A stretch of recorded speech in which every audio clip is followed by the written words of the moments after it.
Thank you.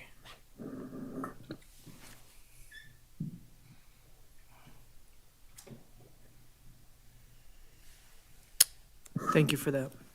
If you don't mind standing, we're going to have to begin with the Pledge of Allegiance. Ms. Kathleen Taylor, do you want to lead us on? Yes, I pledge allegiance To the flag of the United States of America and to the republic for which it stands, one nation, under God, indivisible, with liberty and justice for all.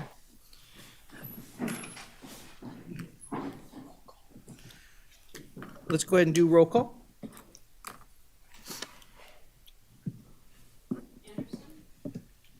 Here. Present. Here. Here. Hill will be late. Alternate Ebert. Here.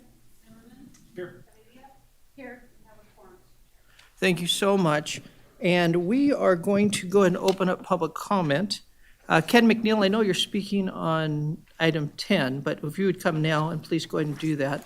We have public comment at the beginning and the end. And so if you don't mind coming on down. Can I speak when that item comes up?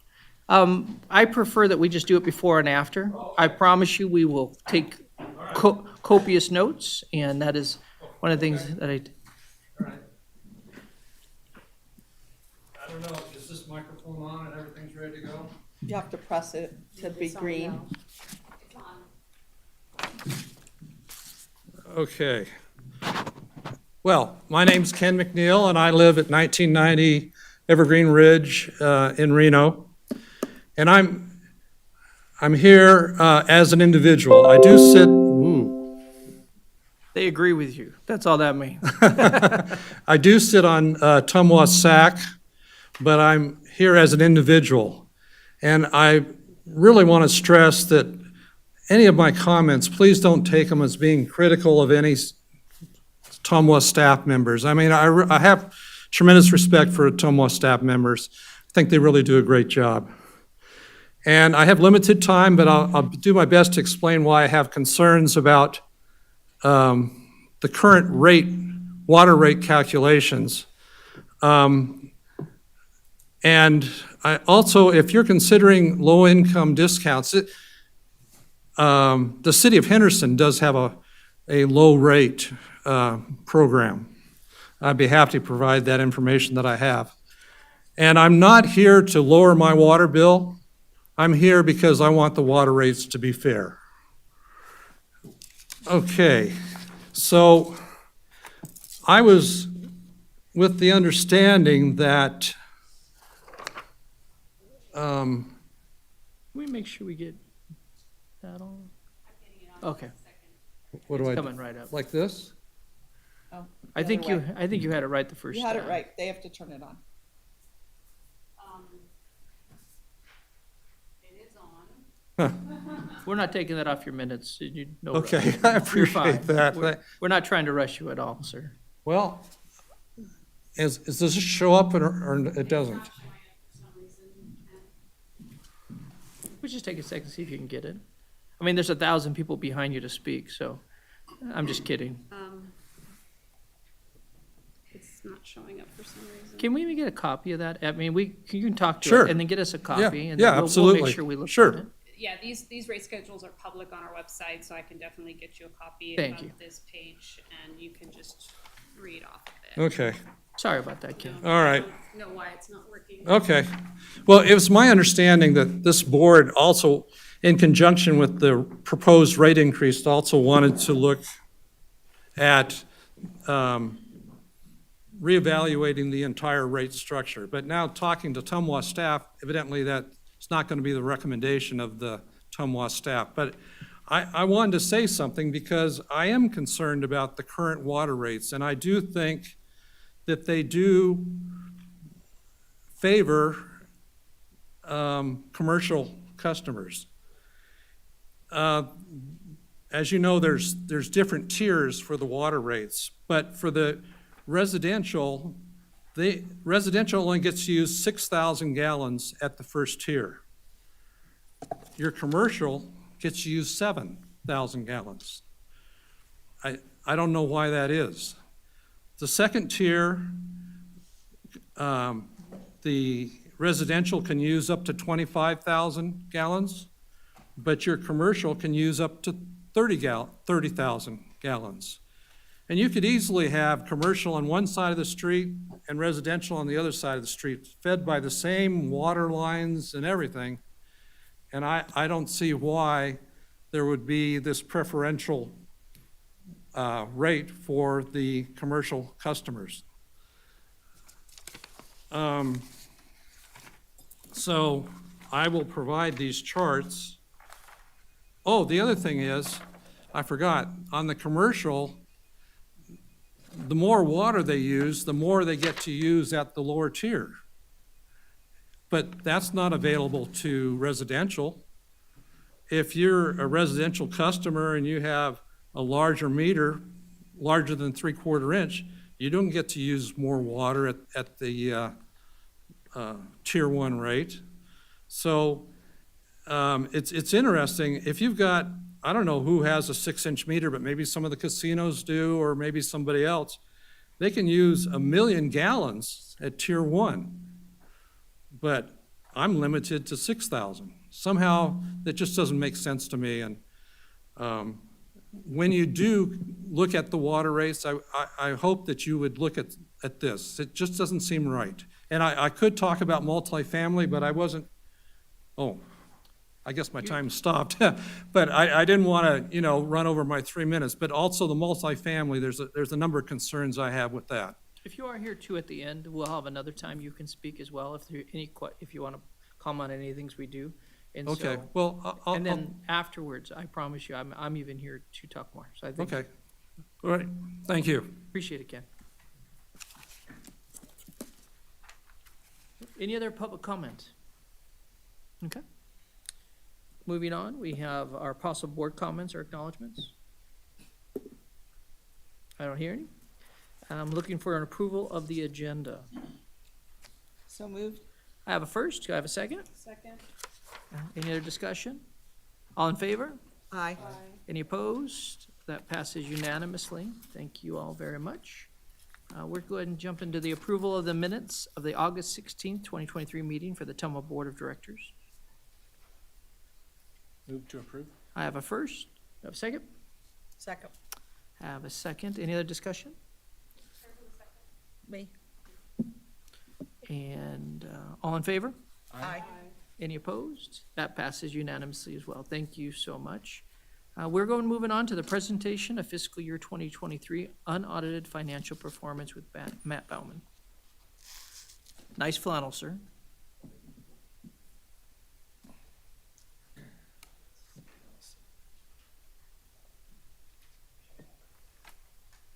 All right. Good morning, members of the board. Matt Bowman, TMWA CFO for the record. This agenda item is a presentation of preliminary fiscal year 2023 financial results, so it's the whole year. The report looks similar to what I present every quarter because it is the same report, just updated for full year. It's preliminary because our audit is performed in mid-October and we issue our ACFR towards the end of November. We always aim for prior to Thanksgiving, but it seems to always go right up till the end of after Thanksgiving. But that's why these are preliminary. I don't expect any significant changes in the numbers in here today. Also, most of this I've talked about several times throughout the year, so there shouldn't be any surprises in here to the board. I've talked about the cold, wet spring that we had and that impact on revenue. You see that in this report. Inflation, you see that as an increase to our operating expenses and specifically electric power and water treatment chemicals. You'll recall that we augmented our budget because of that after the first 2 quarters of the fiscal year. So what you see in here in those areas is actually the augmented budget. So you can see we came in just under that, which was good. We estimated that correctly and ended up there for the year. Also, you'll see lower connection fees, and that's something that I've talked about before. We have seen that, and that's connection fees coming in from developers. We're quite a bit lower than budget and a lot lower than the prior year during fiscal year 23. So I'm going to go through this pretty quickly, and then there's no action on this item. It's just an update on the financials. On the first page, you can see here, change in net position. It was quite a bit lower than budget. About half of that was for the reasons I talked about, lower revenue, higher operating expenses, lower connection fees during the year. The other half of that is really an accounting timing. It's related to the American Flat project where we were just a little more optimistic in how quickly that project would progress. And because City of Reno reimburses us for that, we show it as lower revenues during the year. If we go to the first page, operating revenues, you can see charges for water sales about $6 million lower. And that's primarily attributed to 3 months of the fiscal year, which is quite incredible, really. And I think we've talked about that before, so I won't go into too much detail, but significantly lower water consumption during April, May, and June of fiscal year 2023 because of the wet weather. The next page has operating expenses. One thing I want to point out here, because it appears kind of odd with the way it shows, salaries and wages are lower than budget, but yet employee benefits are higher. And yes. Let me just make for the record known that Councilwoman Ebert is here. Thank you so much. Go ahead, Esther, continue. Thanks. So employee benefits are showing higher than budget because of large adjustments related to our PERS and OPEB expenses. And so OPEB is TMWA's other post-employment benefit trust, which we have. That's a relatively smaller adjustment. PERS, we had a large expense recognized because of the lower invested value of the assets in PERS because of the market in fiscal year 2022. So the PERS adjustment is always made a year later. And so because generally the market and the value of the assets within PERS reduced, we have to then recognize expense based on the actuarial valuation.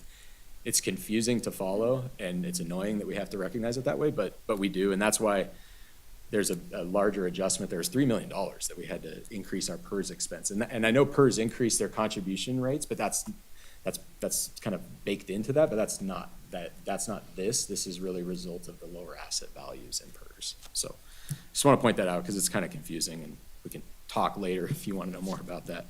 I'll go to the next page. This is non-operating revenues, expenses. With higher investment rates, our cash is doing better. So you see higher investment returns there, and we expect that to continue. The next page is capital contributions. This is where we see the lower connection fees that I talked about here, which that affects our cash directly. So less projects coming in the door, developers paying the connection fees, that affects our cash balances. And then lastly, the last page shows capital spend, cash balances, about $21 million lower than at the beginning of last fiscal year or at the end of the fiscal year. So that's a result of really what I've talked about, lower revenue, higher operating expenses, lower connection fees. With that, I'll take any questions. Again, not an action item. Sure, let's go and open it up and make sure. I do know that we have some new people here as well, so feel free if there's a question. We want to make sure you feel good about the decisions you're making today. And so let's open that up. If there's any questions. Go ahead. Sorry. Hey, Matt, just wanted to make sure I was kind of confused under the operating expenses. So on that one, you noted salaries, wages, employee benefits were both lower due primarily to position variances. But then I was confused with the next point where we were higher. So is it because of the existing employees, even though there were a lot of open positions, we were paying a lot more for the existing employees? I just wasn't clear on that. No, that's a good call out. And actually, that's a typo. The employee benefits are not lower. Salaries and wages are, and that's really due to position vacancies. Employee benefits, though, that is stated incorrectly. They're higher than Okay, budget. that's what I just wanted to make sure. I'm Yeah. like, that Yeah, didn't thank you. sound right. So, okay, thank you. Well, but, I mean, so what you're saying is employee benefits are higher by $1 million? Or Yes, exactly. higher than, but it shows they're higher than budget. Yes, yeah, in the text, though, it says both of them are lower. Yes, So, exactly. Yeah, I was wondering if I may. Sure. I was wondering if you could, all the charts you've given us, can you summarize it for us? yeah, sure. I mean, really, the summary for the fiscal year is that I'll talk about revenue first. We Okay. started the year, the first quarter, we were a bit lower on revenue because we had some significant rain. If you think about, it was really Yep. August of 2022. So that then depressed water consumption, so we had a little lower revenue. We actually made some of that up in the second quarter. So we were pretty close to even after 2 quarters. First quarter of the calendar year, which is our third fiscal year, that's January through March, we were, that's our lowest revenue quarter, so not much moves there. It's pretty consistent. Come into the fourth quarter, obviously all the water, the winter, the snowpack is great, but the issue for our revenue is that the snow and the rain continued into April and continued, and the weather stayed very cool, so people weren't irrigating, and so that affected our revenue, about $6 million lower. Operating expenses, we started to see it right off the bat in the fiscal year with electric power primarily, where the rates went very high quickly. So we started seeing that. We recognized pretty quickly that we needed a budget augmentation because we were going to overspend on electric power in the fiscal year. And so we augmented the budget for that, about $5 million. And that was for both power and water treatment chemicals. We saw the same thing. On the chemical side, a lot of it was supply chain and just increased cost on there as those were being passed along to us. So we augmented the budget there. The second half of the year kind of fell into line once we could see what was happening. So we ended the year pretty close to budget on services and supplies. And then connection fees, we ended the year lower, and that's that last section there. And really, we were about $13.5 million lower on our cash connection fees during the year, which is a pretty large number with all those items combined. So that kind of summarizes everything, if Yeah, if the that's net, helpful. though, The net, yeah, that last chart.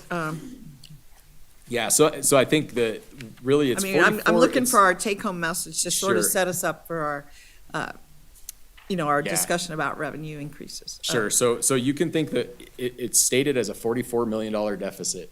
However, about $20 million of that is a non-cash timing related item because of American Flat. So it's really, you could call it, $23 million deficit on the cash side for the things I talked about.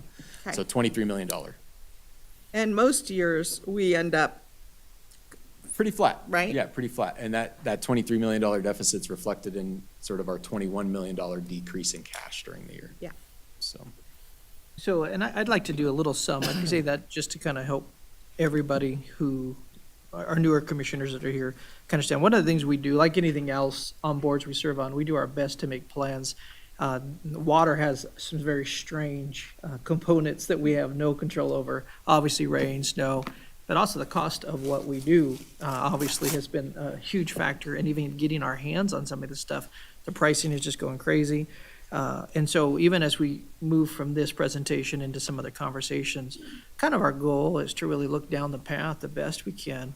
And it's not just user rates. I mean, though I appreciate and I agree with other things that were spoken of, making sure it is fair, and I think that's hugely important, so thank you, sir.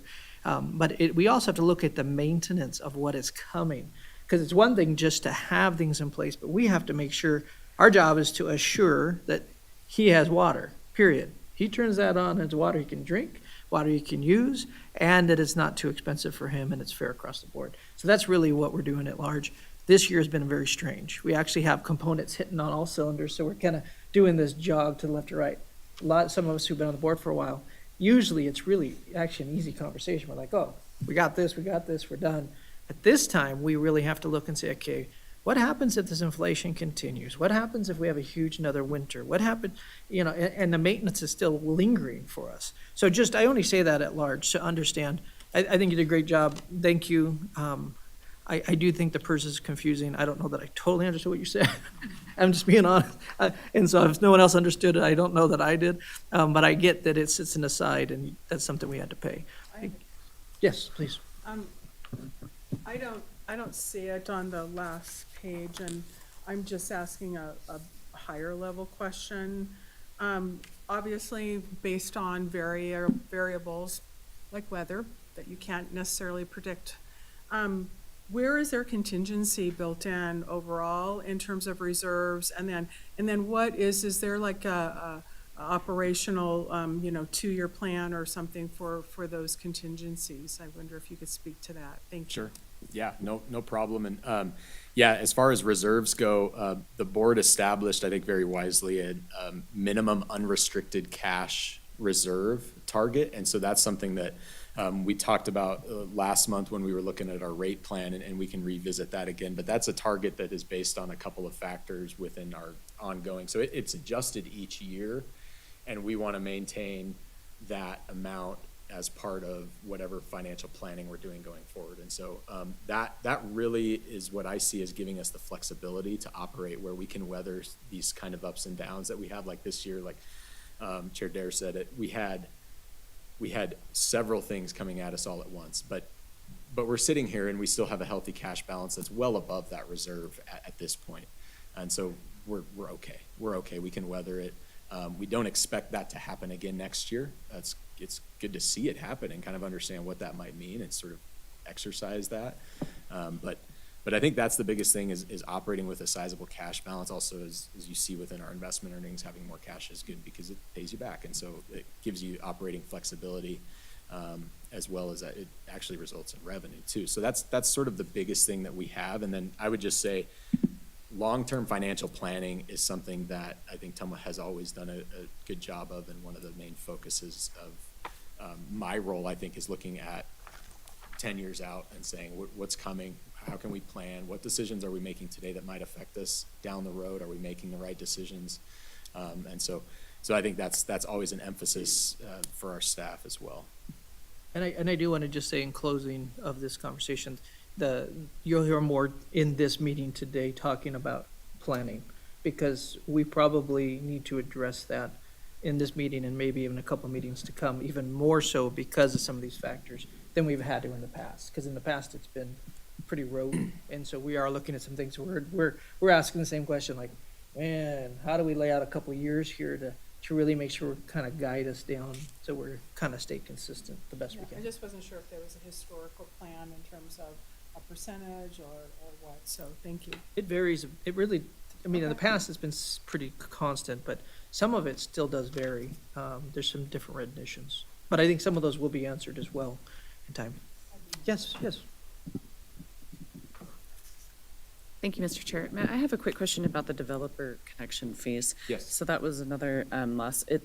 On the American Flat project, you said it was part of a timing situation. Is there any part of that reflects on the developer connection fees, or are those projects that aren't coming online? Yeah, it's separate. So American Flat and that bottom line, their contributions from other governments is completely separate than the lines above it, which are sort of the normal connection fees that developers pay. So they definitely need to be looked at separately, even though that's shown as a large negative. The project just hasn't moved forward as quickly as we were optimistically. So there are still developer projects out there, there's not coming in. Slower pace, yeah. Okay. Yep, that's what we're seeing. So we might be able to see that later in next year or the next couple of years. We're just seeing a slowdown in that. Yeah, and I think that's the question that I think we all have is at what pace are these gonna come in? And I think what we're seeing is that projects are still there, just a little more reluctancy to write the check and move forward. Sure. Okay, thank you. Thank you, Mr. Chair. Oh, great questions. I want to make sure. That's wonderful. It's important you understand that as we leap into these other things. So this is a good base for the conversations to come. So I know you're still here for our next portion, and this is one that we will need a 2/3 vote for, just so you know, for this to pass.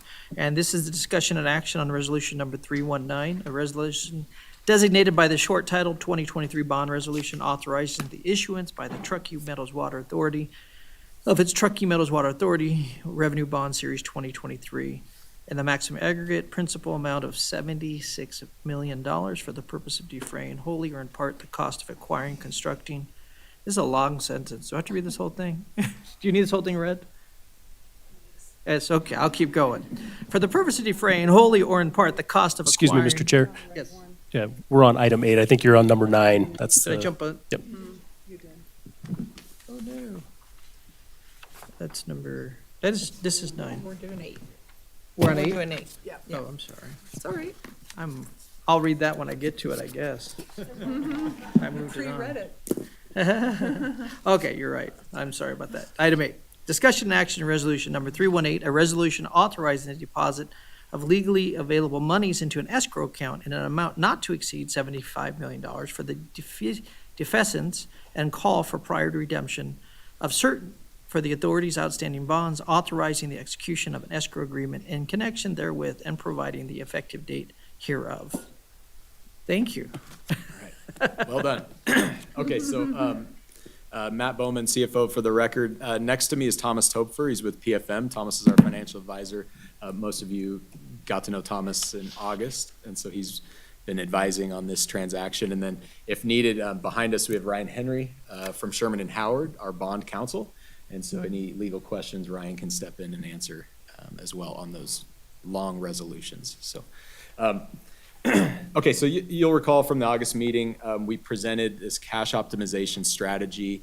Basically, we're trying to achieve a restructure of our debt to result in some savings. We're replacing existing debt, which is at a higher rate, with new debt at a lower rate. And so talked in a little more detail about that last time.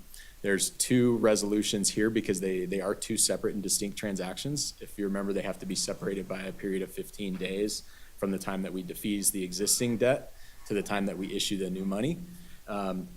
So that's why they're two separate resolutions. Currently, the savings are estimated to be $5 million, which is about 7% of savings. What I'm going to ask here is that and you'll see this in the recommended motion, that we'd like the board to give us some parameters to execute this transaction where we won't move forward with it if the net present value savings is less than 5% at the time of issuance. Because once we move forward, at the time of defeasance of the existing debt, because once we move forward with that, we are going to issue the new debt, and we do have some interest rate risk in that 15 days. But I think at 5%, that's still a $3.5 million savings to TMWA, and so I think that for the market to move that much in that period of time is pretty low risk. And so that's why we're considering this transaction, and we're looking for the board to authorize the resolution and allow us to move forward. Let's go for it. Ms. Dewar. Yeah, so could you say again for us what you expect to save by doing this? Yes. What you so hope to save? We hope to save currently at current market values, it's about a $5 million estimated savings. Yep. So that is savings that goes directly to the ratepayers. And then you're saying, worst case, we would not move forward unless there was at least a 5% savings. And you're Correct. saying that's $3.5 million. Correct. Yeah. But it would have to drop a lot in those 15 days. But we still wouldn't move forward. Like, when you go to sell, if instead of 5 million, you're seeing 3.5 million, that's where you would cut it off. Is that it? Yes. Okay. That's right. So one of the things I'd like to say about this as we make this decision, everything we do has risk to it, and so this has a risk to it. But we're minimizing the risk by giving them a little leeway, and that's really what's going on here. And so if we can figure out bar we have some crazy event that we can't even say, we should see, if we see a trend of dropping, these guys can make a decision and come back and say, it wasn't smart to do that.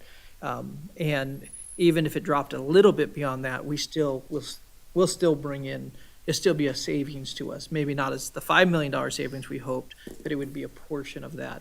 And so all we're trying to do is, one, say, do we want to take this risk? I think it sounded like in the last conversation that I had to leave on, and I apologize for that, that it sounded like that there's interest, so they brought this back to make sure we can make this conversation and discussion on it. But do you know that it's a risk? I mean, we're not hiding that from anybody. That's one of the things that we know this is. Where we're minimizing risk by making sure that we do our best up to that 15-day period, and then we will hold our breath and do all the things. You pray, I don't know, whatever the heck you do it. And hope for the best, and hopefully we can even do better than 5 million. I mean, that would be a goal. So with that said, I hope that makes sense. Is there any questions or any thoughts? Okay. With that said, we are looking for a motion on this, and then we'll move on to the other thing that I almost read all of it. I'll make a motion, Mr. Chair, Would you? to move forward. Thank you. And I think on this one, we need The you to read resolution. it, actually, I think. Do we need you to read it? Believe so. Yeah. Just because of I'm fine. We do. I'd like to make a motion to authorize or to approve a resolution authorizing the deposit of legally available monies into an escrow account in amount of not to exceed 75 million for the defeasance and call for prior redemption of certain of the authority's outstanding bonds, authorizing the execution of an escrow agreement in connection therewith, and providing the effective date. Is that sufficient? Keep going to the 5% though. Okay, sorry. I It's okay, it's right don't here. have that one in front of me. It's right Okay. we just need to get the 5% in. Okay. And providing, and provided the estimated savings of the defeasance and issuance of the 2023 bonds combined achieves a net present value of savings of at least 5%. Thank you. I'll second. We got a first and a second. Any other discussion? All in favor? Aye. Any opposed? That portion passes unanimously. So, thank you. And one commitment I do make to you, I've talked to John quite a bit at this point. We talk a lot. So with that said, if there's anything that I feel is questionable as well, I promise you will hear from us immediately. There won't be a movement if there's a question. So, okay, on to item 9. Discussion and action on resolution number 319, a resolution designated by the short title 2023 bond resolution authorizing the issuance by the Truckee Meadows Water Authority of its Truckee Meadows Water Authority Water Revenue Bond Series 2023 in the maximum aggregate principal amount of $76 million for the purpose of defraying wholly or in part the cost of acquiring, constructing, improving, and equipping water facilities, providing the form, terms, and conditions of the bonds and the security therefore, providing for the collection and disposition of revenues derived from the operation of the authority's water system, pledging such revenues to the payment of the bonds, and providing other covenants, agreements, and details relating thereto. Okay. So this is the second half of the transaction. They are tied together, and so this is for the issuance of the new money bonds, and looking for a motion. I have one question. If I'm not mistaken, the amounts are different. Right. I'll let Thomas Thank you. comment on that. I'm all, okay, I know there's a difference, so go ahead. So the larger number for the bond issuance just gives us more flexibility in case the market changes. So right now, we expect actually to issue premium bonds. That means that you actually sell a smaller par amount than what you see here, and you receive some premium, and will be well below that $76 million number. But there are different market environments where we may get an investor who would want what's called a lower coupon, which results in a discount. And so this amount will give us more flexibility to really market the bonds most advantageous to the authority, basically. So it opens up the investor universe further. Thank you. But the total cost, however, will not be more than what what the old bonds are. Any other questions? Yes, sir. Just real quickly, Mr. Chair, this does require, just to remind the board, this requires a 2/3 majority vote on it to issue new bonds. Thank you very much. And so one of the things that we will do if this passes is, well, I'll tell you, when it sells, we will let you know just so you can, at the same time, be hoping and cheering the best. And then when we get past that moment, you'll know it as well. We won't wait for a board meeting to at least inform you of what's happening. So with that said, I'm looking for a motion or discussion. Mr. Chair, I'll move. Okay. Second. Nope. She And wants you want to read it. the whole thing? Yeah. That was good. Skipped me from reading it. And you No, you can get- just adopt staff's recommended motion if it's simpler. Move to adopt staff's recommendations. Second. Where were you earlier? What's up with that? But I was ready, I was Oh, ready. you're so good. We have a first and a second. Any more conversation, discussion? I see none. All in favor? Aye. Any opposed? Very good. You have your marching orders. And good job on looking for these things. And this is the one thing that I want to say to any community listening, is that we are looking to do our best to be wise with the finances that has been given to us. And so we do not want to pass things up just because we're like, oh no, we might. We want to make wise decisions, and you gentlemen have definitely helped us do that. So thank you. It's still you? Still here. You're an overachiever today, yo. Yeah. Okay. Moving on to item 10. And this is discussion and action and possible direction to staff regarding funding plan and proposed rate adjustments. Okay. Good morning again. Matt Bowman for the record. Thomas Topfer from PFM, our financial advisor, is going to stick around with me to help answer any questions that you might have. By the way, I really like your name. Your last name. Thank you very much. I'm Topher, I'm just saying. We're like twins. I like it. Very close. So we are back again. Most of you were here last month. We talked about a funding plan and proposed rate adjustments, and so this is a continuation of that. We brought a couple of recommended scenarios. The board gave us some feedback. We looked at a couple more scenarios, and so that's what we're going to talk about today.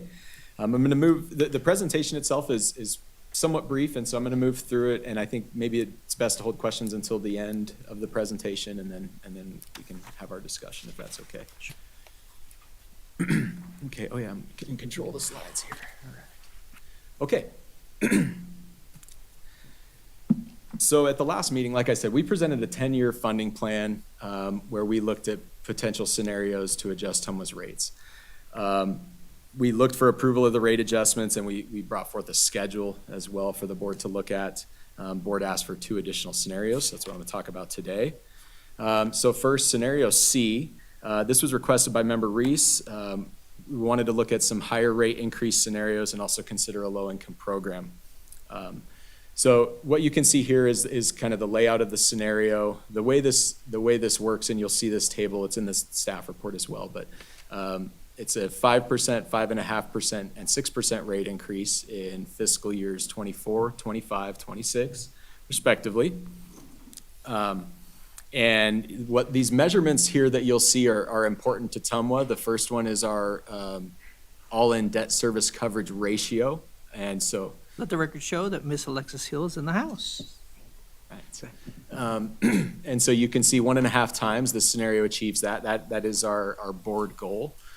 The lowest unrestricted cash balance, so to Member Andriola's point earlier, this is a measure that we look at, and this is in relation then to what the minimum is, which is the next line down. And so this scenario shows that the minimum cash that we'll have will be $12 million, $12.8 million higher than the minimum required by policy. So that's one of the important things that we do look at. It's really debt service coverage and cash. We also have the ability to use rate stabilization proceeds. So we talked a lot about that last time. All the scenarios discuss that. This scenario, again, a higher rate increase scenario, has a pretty minimum use of the rate stabilization fund, only $300,000 to achieve those measures. I'll talk about the low-income program. So this is something that has been considered in the past by TMWA board, and so I included that information in the staff report just for reference. I'm not going to go in there. The last time it was looked at was in 2015. I think Member Dewar was the only one around then, and I want to say it was one of probably her first meetings back then. One thing though that I want to point out is that there's been discussion about, and I think something that's common in the industry is what would be referred to as a lifeline rate. So this would be sort of a basic amount of water to be used by customers at the most affordable price possible. I have a quote in here. This is from the AWWA, which is the American Water Works Association, who we pay a lot of attention to the things that they say. And they define lifeline rates that they typically apply to all customers, with the exception that low-income customers have a high percentage of their consumption covered by a lower rate. They refer to block rates, and in their example, they use 2,000 gallons. I just want to point out that our lowest block rate, or our lowest tier on residential, is up to 6,000 gallons. So it's just for reference that their example is quite a bit less than what we allow within our first tier.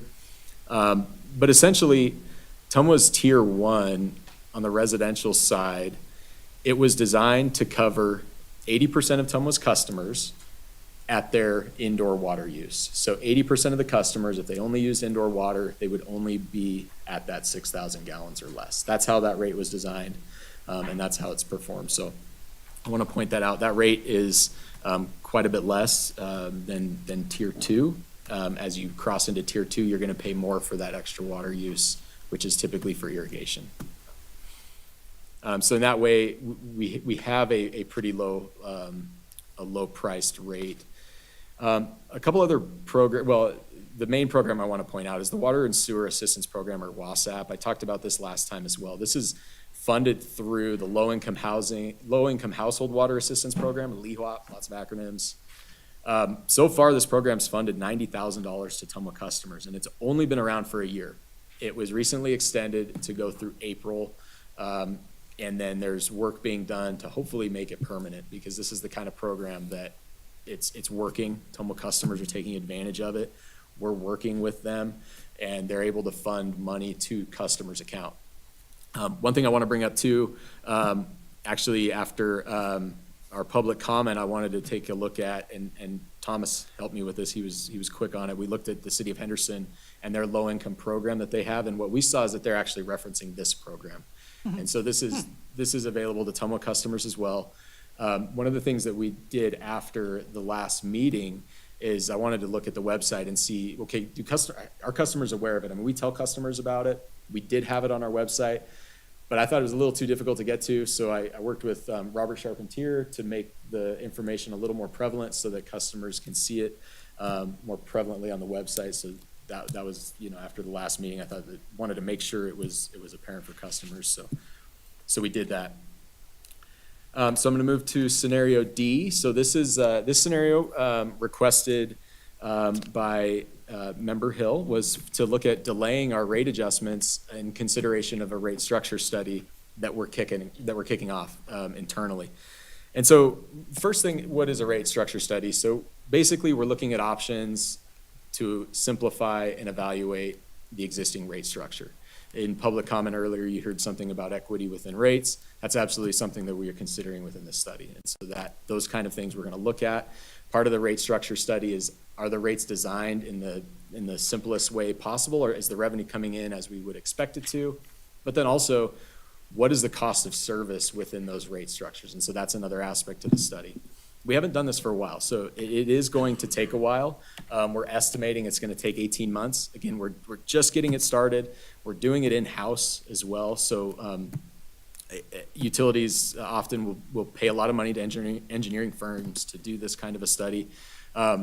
We have a sort of a resident expert, Sean Stoddard over there sitting in the seats, and Sean's a professor at UNR. He's been with TMWA since the beginning, and he's done these studies for TMWA in the past.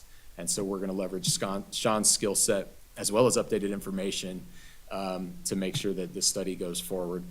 It's going to take a while also because we're doing it. We're doing it around our day-to-day stuff as well. And so that's why we're saying 18 months.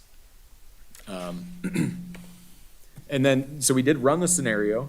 So just to give you an idea, if we did delay, basically we would have a 0% increase in fiscal 24. Then we would recommend going to 8%, then 4% in 25 and 26.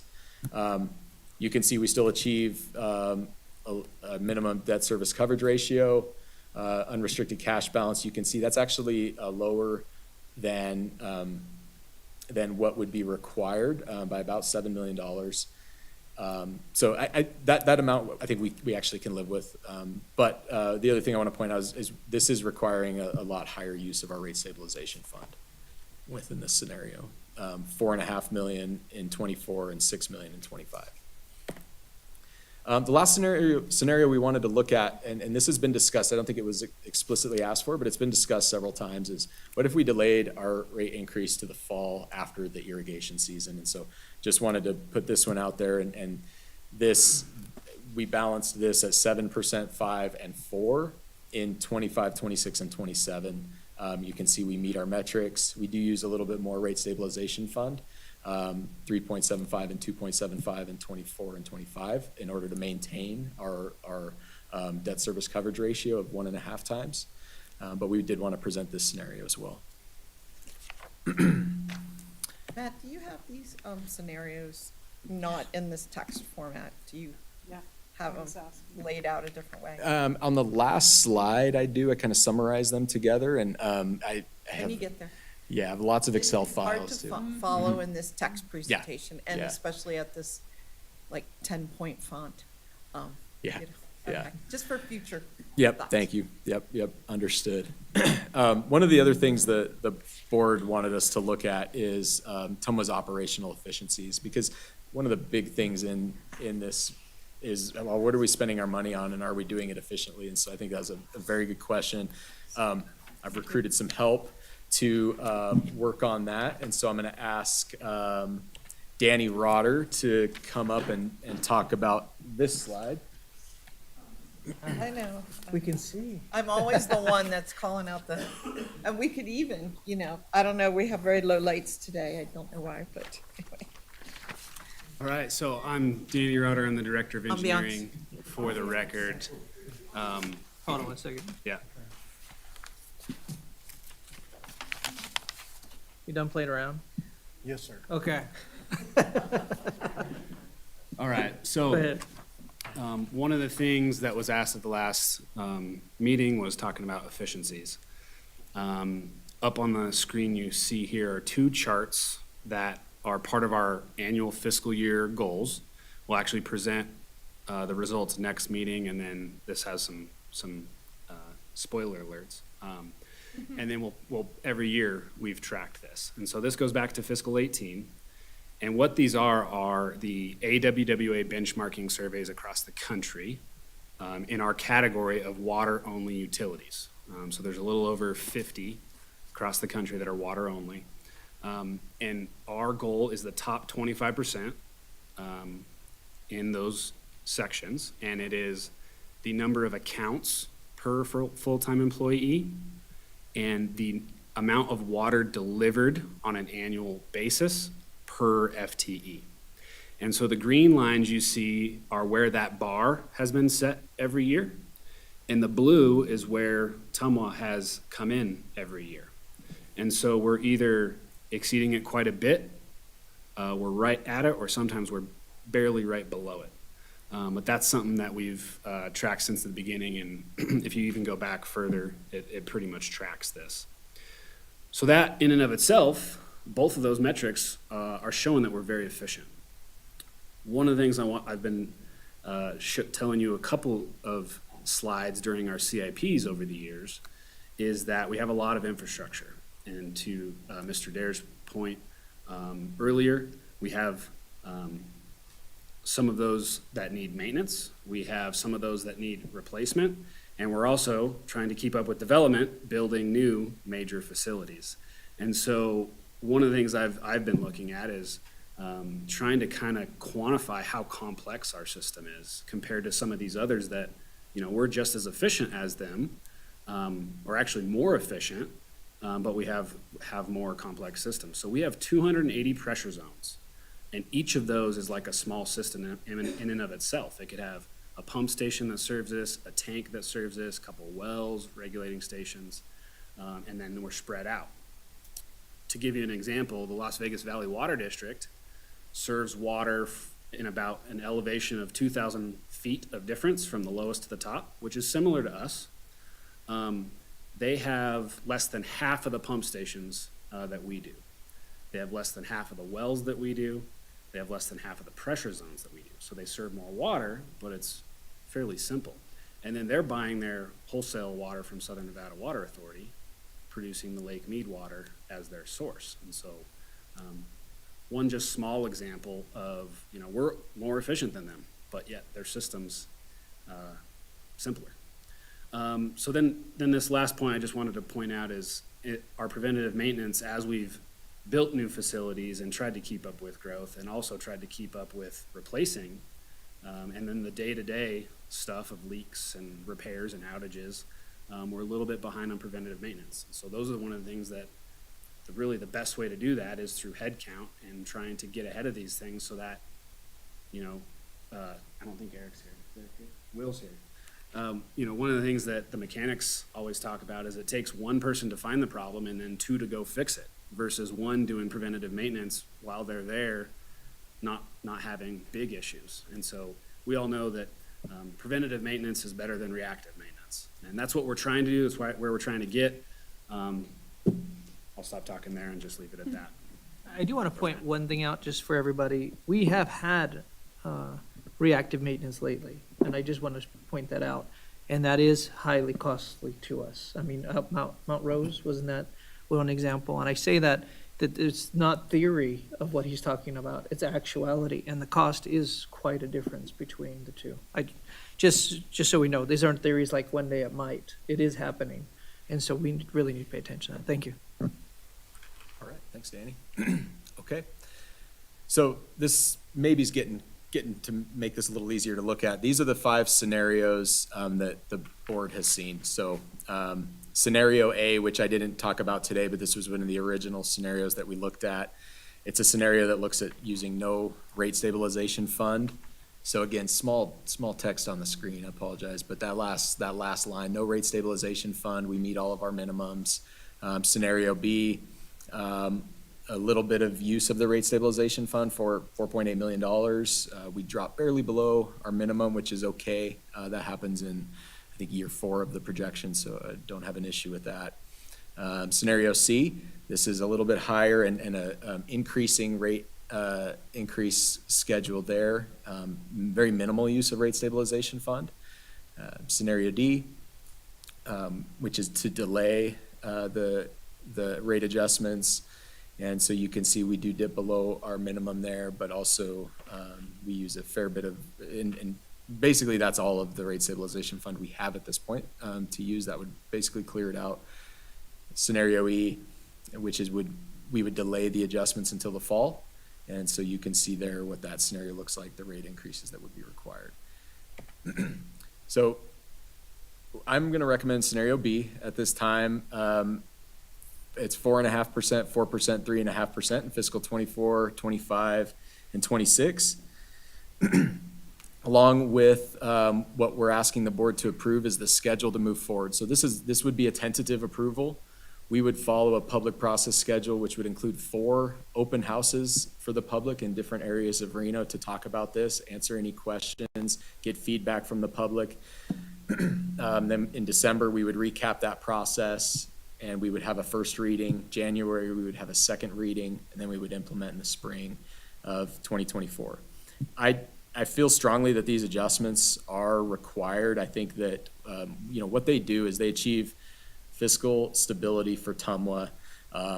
They demonstrate to rating agencies that we have the ability to make appropriate rate adjustments to maintain fiscal responsibility, and that will directly affect TMWA's ratings. We just talked about a financing deal.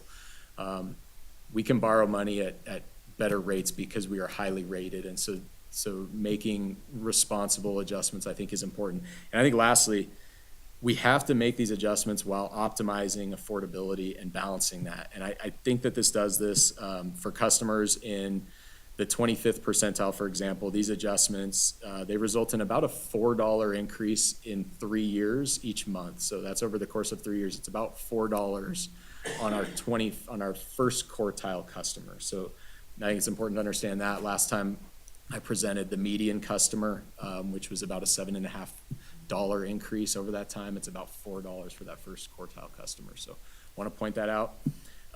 You can see the recommended motion in the staff report, and we can go ahead and get to questions. We're going to open this up, and I'll save my comments for last, because obviously I have an opinion, but I'll save that and let everyone else give theirs first. We'll go with Alexis, and then over here to Ms. Taylor.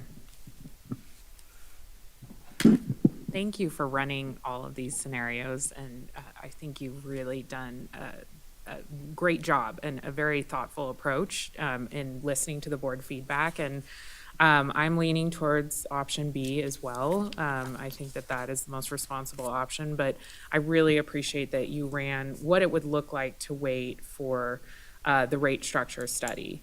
If you could just help me understand on implementing the rate structure study in 18 months, how do we go back out and talk to the community about that, depending on what the changes are, because we just did it again. So I just want to make sure that we're being, thoughtful in the way we communicate. Sure. Yeah. Good question. And so we would follow a similar process where we would go to the community and hold some open houses and discuss what we've done and what we're planning to do. And that would, obviously, the board would need to approve and look at anything that we're doing there. I think there's a chance we may not make any changes. I think Right. we'll look at simplifying some things.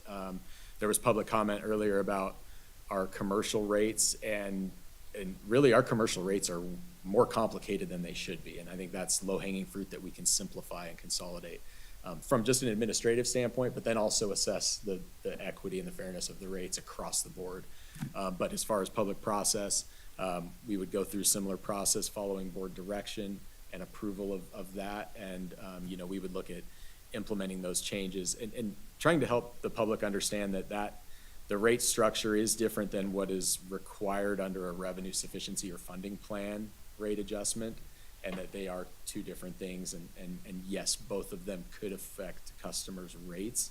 However, we're achieving two different things. And so I think there's potential that putting them together could almost make it more confusing in a way, because you're adjusting something here, you're adjusting it there, and you might have varying. big And so I percentages, think yeah. separating it is the right thing to do, because you can distinctly talk about both of them separately, and they're really two different exercises, even though they both affect rates. Right, right. And thank you for promoting the water and sewer assistance program on the website and continuing to push that out, because that's an It's a amazing good program. Yep. And now that I know more about it, I want to make sure that the county supports your efforts with that. So thank you.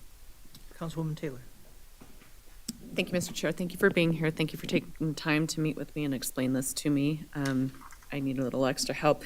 My question is, in the staff report, it says that this went to the Standing Advisory Committee and they approved the recommendation. Did they have a scenario that they preferred, or was it B, like your recommendation? No, thank you. I had that in my comments, and I forgot to mention that. It was approved by the Standing Advisory Committee, and they approved scenario B. They Okay. approved that scenario, which I'm recommending. And then my next question is, I was hoping you could maybe address the public comment by Mr. McNeil a little bit. I think his question was something to the concerns of the equity of the tiers based on commercial versus residential. If you might be able to just add a little bit more information to that, I would appreciate it. Thank you. Yeah, yep, no problem. And yep, Sean and I we've talked with Ken in the past about this, and that's what we're looking at. That's why we're doing a rate structure study. We want to understand how. Was his fault?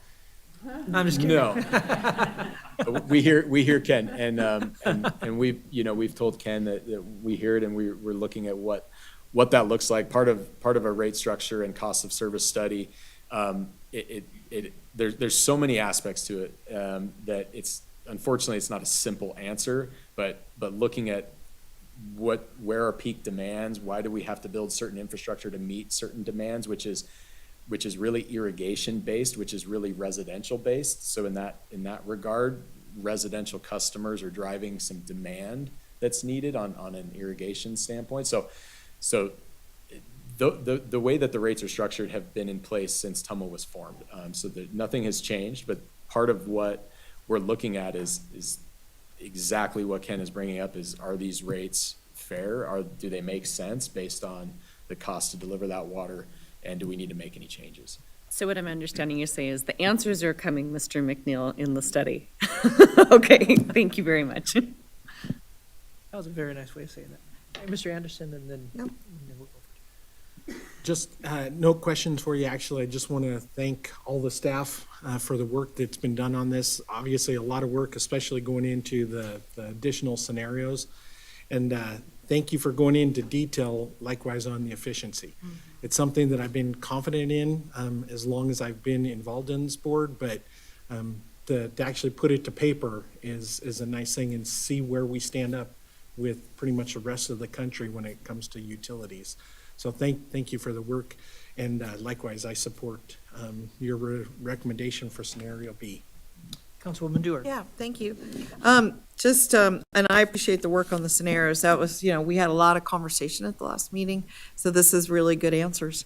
One question, the disparity between residential and commercial, are you saying not only we're going to see about it, but do we know why it exists? That came into place a long time ago? Mm-hmm. Do we have any idea of the rationale? Based on rate evaluations, cost of service studies performed, I think, by Sierra Pacific. Yeah, I would imagine. And so Yes. Okay, not sure. yeah. Why it ended up where it is, but there was a reason, I'm sure. On the chart that you show with the options, I was wondering if you could, for all of us, just go over the measure, each of these line items and what it means again. Yeah. So the lowest DSC, what is DSC? DSC is debt service coverage. Okay. And so what that is it really reflects TMWA's ability to pay the debt service. So to Yep. pay the principal and interest on outstanding debt, it's calculated as net revenue So what is lowest? mean? divided by. Lowest is if we trended that line, and I don't have any of those charts in this presentation, trying to keep it brief, but if you remember those lines from last time, and it shows debt service coverage ratio each year, and so if we were to drop wherever it's at its lowest point in the plan, that's what's reflected here in 10 years. So the lowest point in 10 years of each of these scenarios is 1.5 times. Okay, which is our minimum, right? That's Or is our And the minimum, reason we're able to achieve the 1.5 times is because we're kind of optimizing use of the rate stabilization fund to get there, which we're allowed to do. So All right. that's why it's there. well, let's jump to the rate stabilization used then, which is the bottom line here, since you said that. So tell us about how that plays out in these scenarios. Yep, so in scenario B, we use, let me get to, sorry, let me pull up the staff report so I can speak specifically. It's not the lowest, So it's not the lowest, however, But it's I think relatively it's an low. optimal use of it. It still keeps some in there for future use if needed. Like Yeah. if we have another year like this year, we were on the cusp of needing to use our rate stabilization fund this year. will you fiscal remind 23. us how much we have in there now? About 10.5 million. Okay. So one of the scenarios basically uses it Use all. it all. Okay, that's what I wanted to get at too. And of course, it'll change. Now, do we use a different amount throughout the year? Like 1 month, we might need some, another month, we might not. Effectively, we would fund it at the beginning of the fiscal Okay. year. And just have it Once sitting a there. year. Yep. Okay, going back to lowest unrestricted cash balance.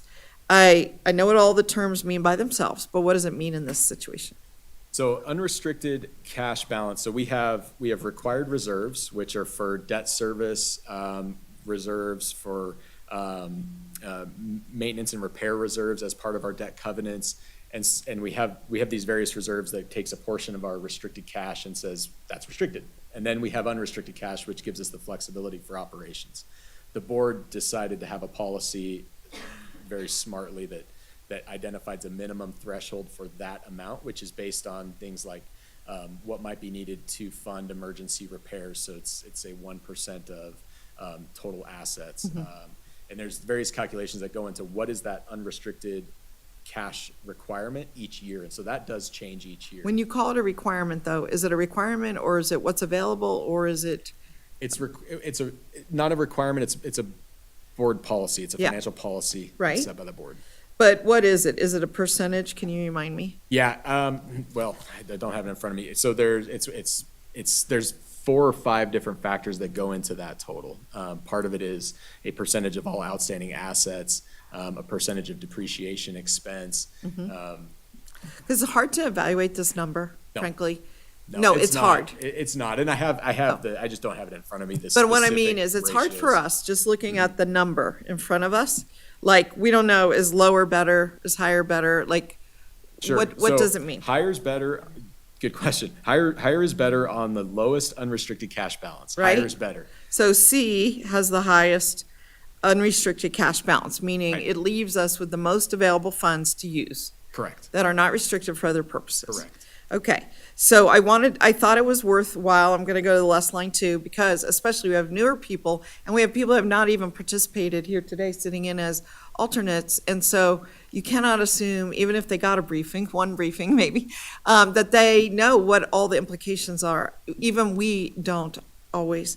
So the last line, cash variance to minimum, tell us about that. So that's related to that minimum unrestricted. So red's bad. That means we are dropping below, Okay, still within still within the recommended scenario because it's very close, and I think that sort of optimizes the affordability discussion. okay, So red's bad, black's good. That means positive. That's the variance above that minimum in that lowest year. so in this one, we want the higher number, Correct.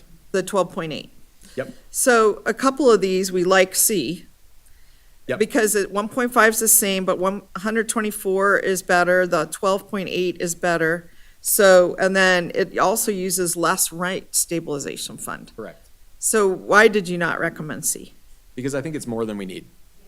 Okay, say more. I think that, speaking to the affordability of our rates and maintaining, I showed a chart in the last presentation that showed TMWA's bill affordability compared to some other agencies in our area. We tried Yeah. to pick some peers. Our rates are affordable. We want to keep them that way. That also affects our rating from rating agencies. They point to the fact that our rates are affordable. Gotcha. That allows us to have more flexibility. So what you're saying here is that if we have to increase 5% year over year, and then 5.5, and then 5.6, that has a big impact on the customer. Yes, The option B, even though it doesn't quite optimize these line items, the things that we're looking at, the variables we're looking at, it does result in a lower rate for our customers, correct. right? Yes. Year over year, 4.5, 4, and 3. In fact, it's declining. It's not, the other one was increasing Correct. year over year. Correct. Okay, and sorry to take so long, but I really feel like we got to understand what they're saying to us and why. So that, and last time we had all these questions. And I wondered if Ms. Hill, and I'm sorry, Devin Reese is not here, he had issues too, and I think a couple other board members maybe that aren't here had questions. Are you getting those answered, do you think? Oh, yeah, I feel like the staff went above and beyond to even create option E as well, but certainly D was the one I wanted us to speak to, just out of concern of Great. the study and understanding that that would be a big consequence to the organization with a lot of unknowns about what kind of wet weather we may be having in the future. I want to make sure that if we're using the rate stabilization fund, which it's there for a reason, so I think we should use it, but we shouldn't use all of it, and that's essentially what option D does. So I feel like B is the middle ground, and certainly I'm so glad this board really did a deep dive at the last meeting, because we can explain this now to our constituents as to why we did this, and we looked at numerous options to make sure it was the most prudent for the organization and the most fair for our customers, and that we're continuing to make sure that we're charging our customers the right rate with the study that's forthcoming. Thank you. Ms. Andriella, do you have anything? I do have a question. So I know you might feel like we've talked about this a lot, but you need to make sure your questions are answered. No, that's fine.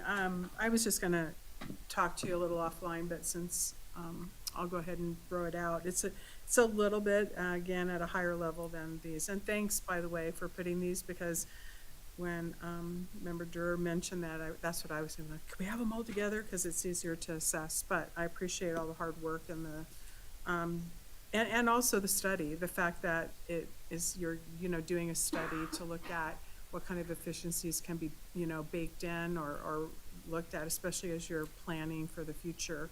But my question is based on the public comment, and so Member Taylor mentioned, obviously, the explanation that you articulated about the commercial and the residential. And I may not understand your comment about the last comment with, it sounded like size of meter had almost, these are my terms, almost an unlimited amount. There wasn't a tier structure for that. And I'm just wondering, if you could address that piece, if I did understand what he was talking about, and where that falls, because it didn't have a residential or commercial. Yeah, so I was really trying to figure out, how is that all in this? So more specifics to come during the study, I'll say Okay. that. But I do want to address the commercial tier, and I think I mentioned it's complicated. There's different tiers. There's 3 different tiers for 9 different meter sizes within the commercial rate structure, which isn't really necessary anymore. That was more common in the industry back then, but more common now is much more simple. I mean, that's 27 blocks of different water use. It's not necessary, and we can simplify that. So that's one of the lower hanging fruits within this study that we'd like to simplify. Our rates are complicated. The structure is complicated, probably more so than it needs to be. That was even a comment we received from our vendor who was implementing our new CIS system a couple years ago. They said, your rates are really complicated, and we've got to configure the software to handle them. That's complicated, but have you thought about simplifying them? And that's That's what I we're trying to do. appreciate it. So thanks so much for giving me so much excitement about seeing a study in 18 months. I'm very eager to look at that because it's going to be really interesting to see what the result of that is. And again, thanks for all of your hard work. And on behalf of the staff, because they don't like telling us that they don't have answers like we're asking, part of it, these are really two different conversations. I mean, I know we've said that over and over, so, but at the same time, they do affect each other, so it's not bad that it came up. But I think it's important that we know that this conversation is what they work diligently on, and the next one, they will have just as great information for us, so. Ms. Councilwoman Ebert, do you have anything to share? No, not this time. My questions have been answered already. Thank you so much. So I'll just kind of sum up my opinion on this, and I appreciate everyone's conversation, and this is a very big deal.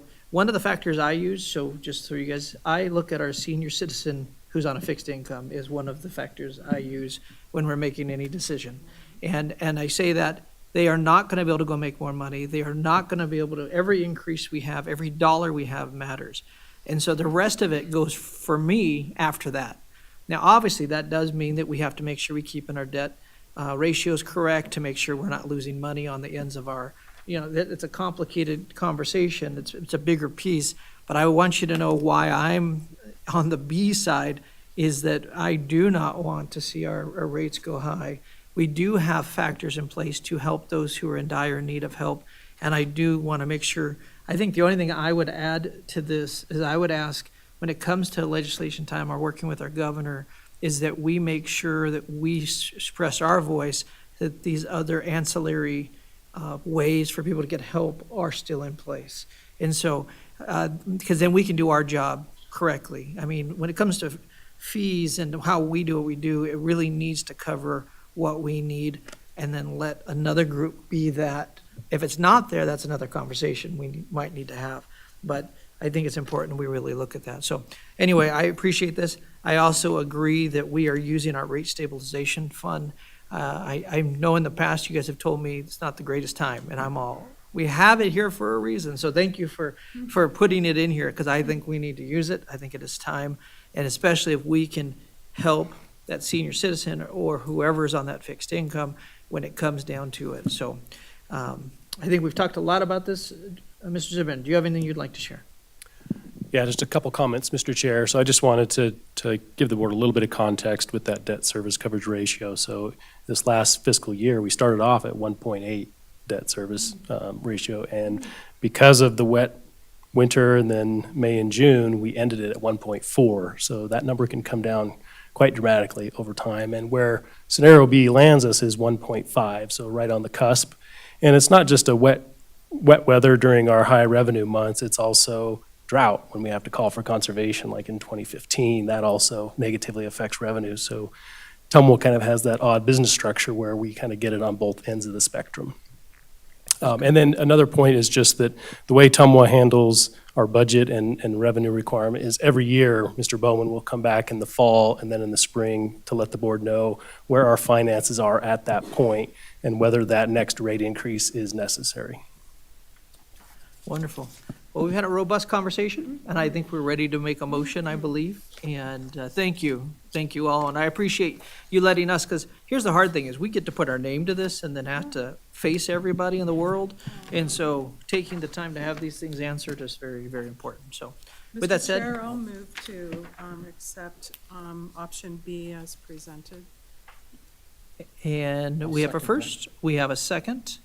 Any other discussion? I hope not. I'm just kidding. No, we can have it if we need. No, it was a very good discussion. All in favor? Aye. Any opposed? And that passes unanimously. Great job. Very good job. Thank you. Really great job. Okay, we're moving on. And I think this is you, Mr. Zimmerman. In part, Mr. Chair, so I'll kick it off and then let Jessica and Cammie take over. So last summer, as part of my interview, and then last October, as part of my first general manager goals, I talked a lot about increasing communication amongst our employee group and working through our succession planning, which is really part and parcel with an employee growth and development initiative.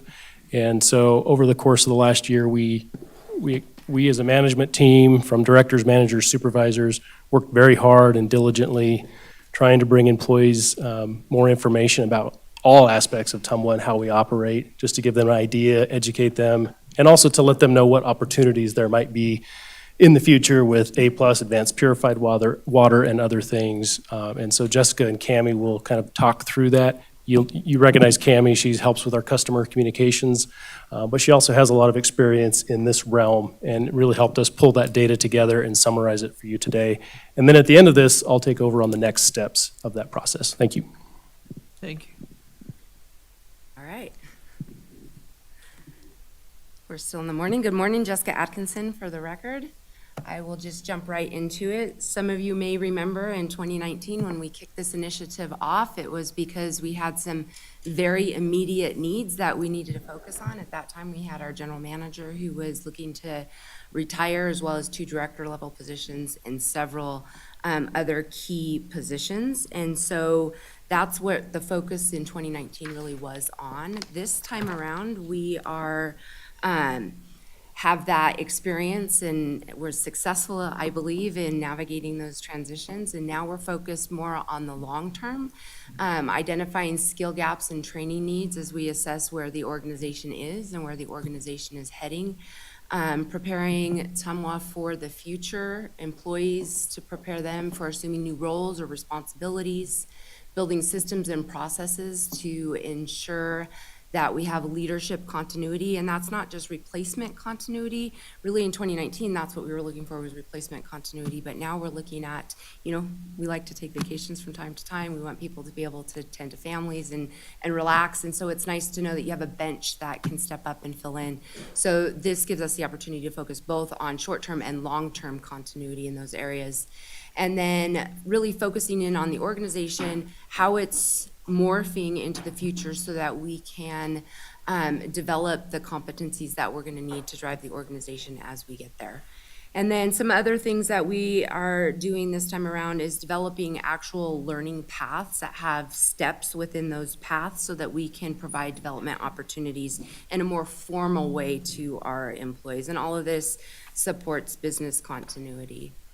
The process looked very similar to what the process was in 2019. We started by considering what we're calling business drivers and looking into 5 years out, what are the different things that may impact our organization.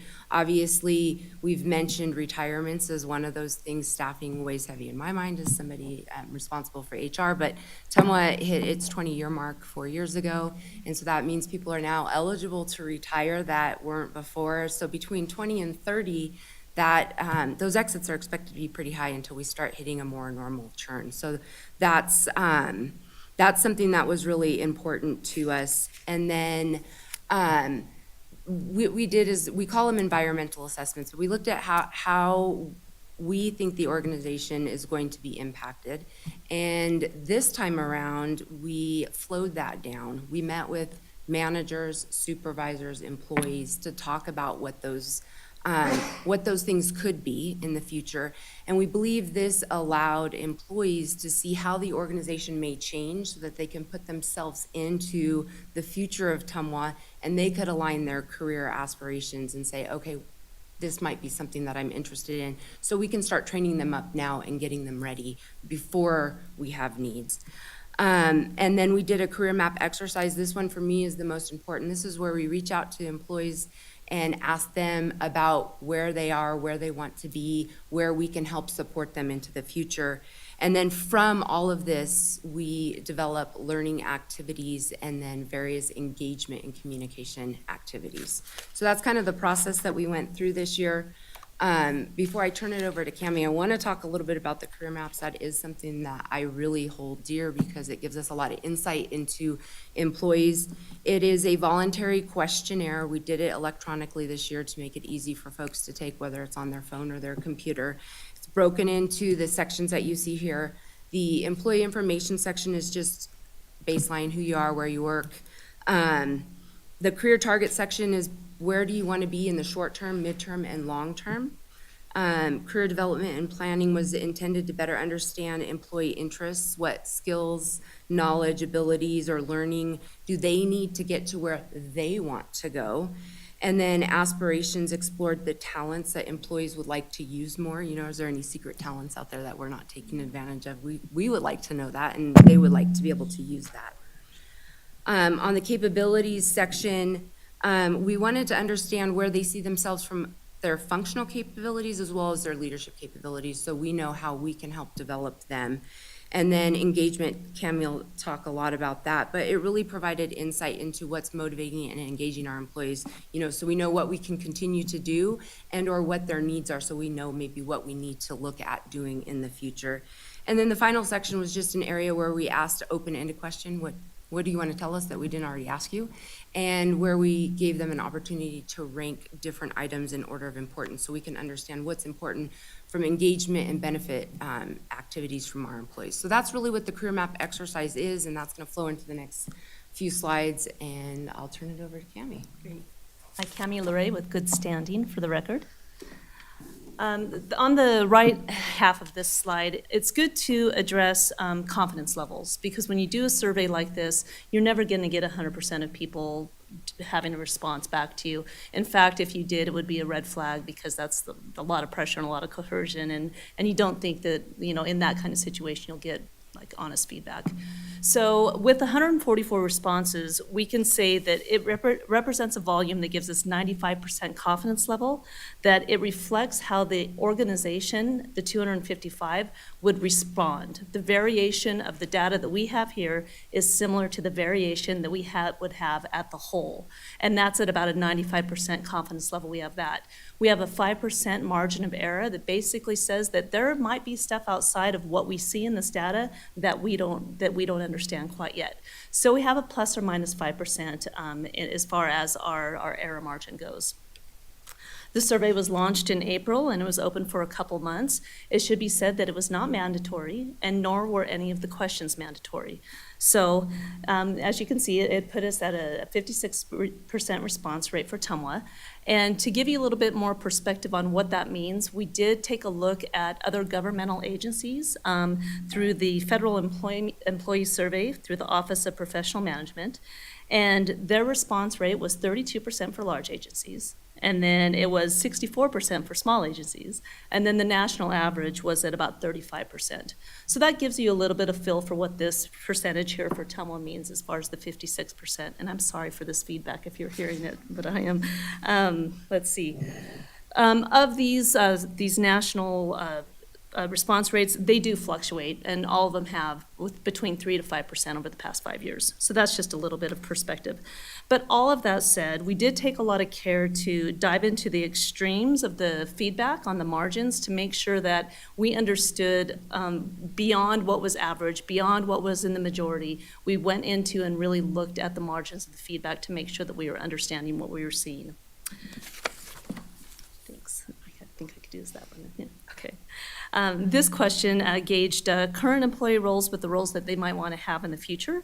To begin with, it should be noted, or at least said, that 40% want to remain in their current role. There's a lot of people that are happy with where they're at right now.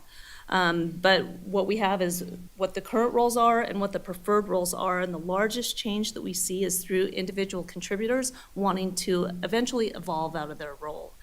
We see that the technical leaders are pretty consistent from current to preferred roles, which is really good for an organization that has a lot of technical requirements and dependencies. I think that's great for stability. And then the largest increase for preferred placement is in the management role, which isn't too much of a surprise because there's some pay increases there, there's some, additional influence, and it makes sense that some people would aspire into those positions. But the next slide provides a little more timeline of detail into this. So the short-term career targets for TMWA's workforce are reflected in the top bar. And here you see that a majority of respondents want to stay and develop in their current position over the next 3 years. So there's no huge sense of urgency on people moving from where they are to where they want to be. People are ready to learn and continue in their positions where they're at. Then as we go into the midterm and long-term lines, the second and third bars, we start to see that there is a noticeable increase for the development of leadership skills, and that's in orange. And that jives with what we just saw in the former slide, that a lot of people are thinking about moving into management roles, and it makes sense that advancing leadership skills would be something that they would want to do.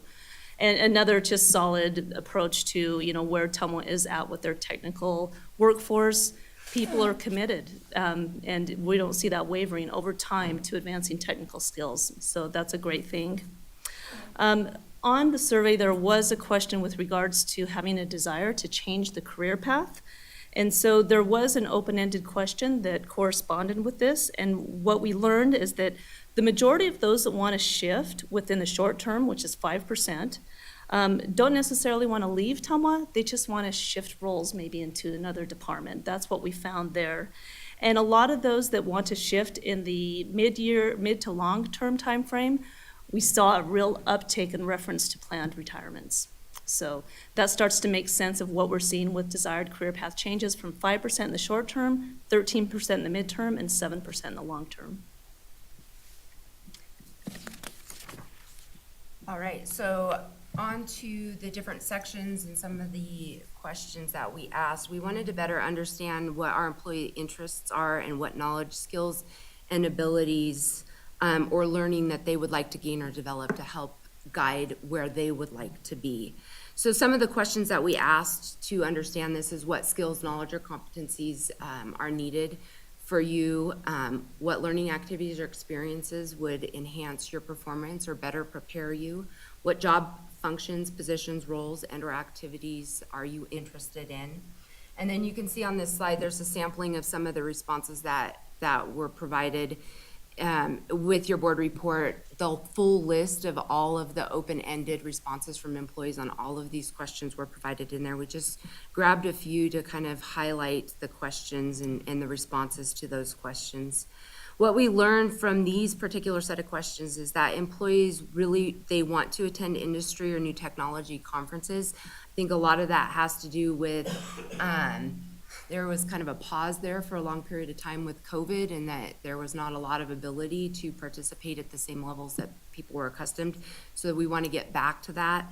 Employees expressed that they want time to participate in the class. I think that's, if we could bottle time, I think we would be all rich. But that is something that is a challenge for us as leadership, because we're going to have to make sure that we're setting that aside so that they can participate in those.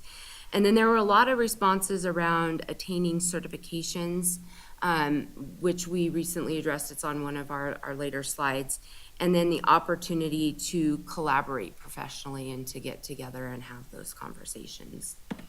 For aspirations and capabilities, we really wanted to understand the talents that employees would like to use more, the types of work-related opportunities that would be meaningful or exciting to the employees, whether there's any departments or functional areas that they want to better understand to help them do their current job better, and what roles they're most proud of achieving. And then we also asked, what do you prefer not to do? Because we don't want to put people in roles that they're not comfortable in or that they don't want to do. And so as you can see from the slide, employees said things about their talents. They enjoy troubleshooting. They feel like this particular respondent that they get to exercise both, as well as assisting coworkers in their previous position. You see there's one on here about this definitely speaks to something they're proud of. Never had to go back on any of the work I've done for repairs.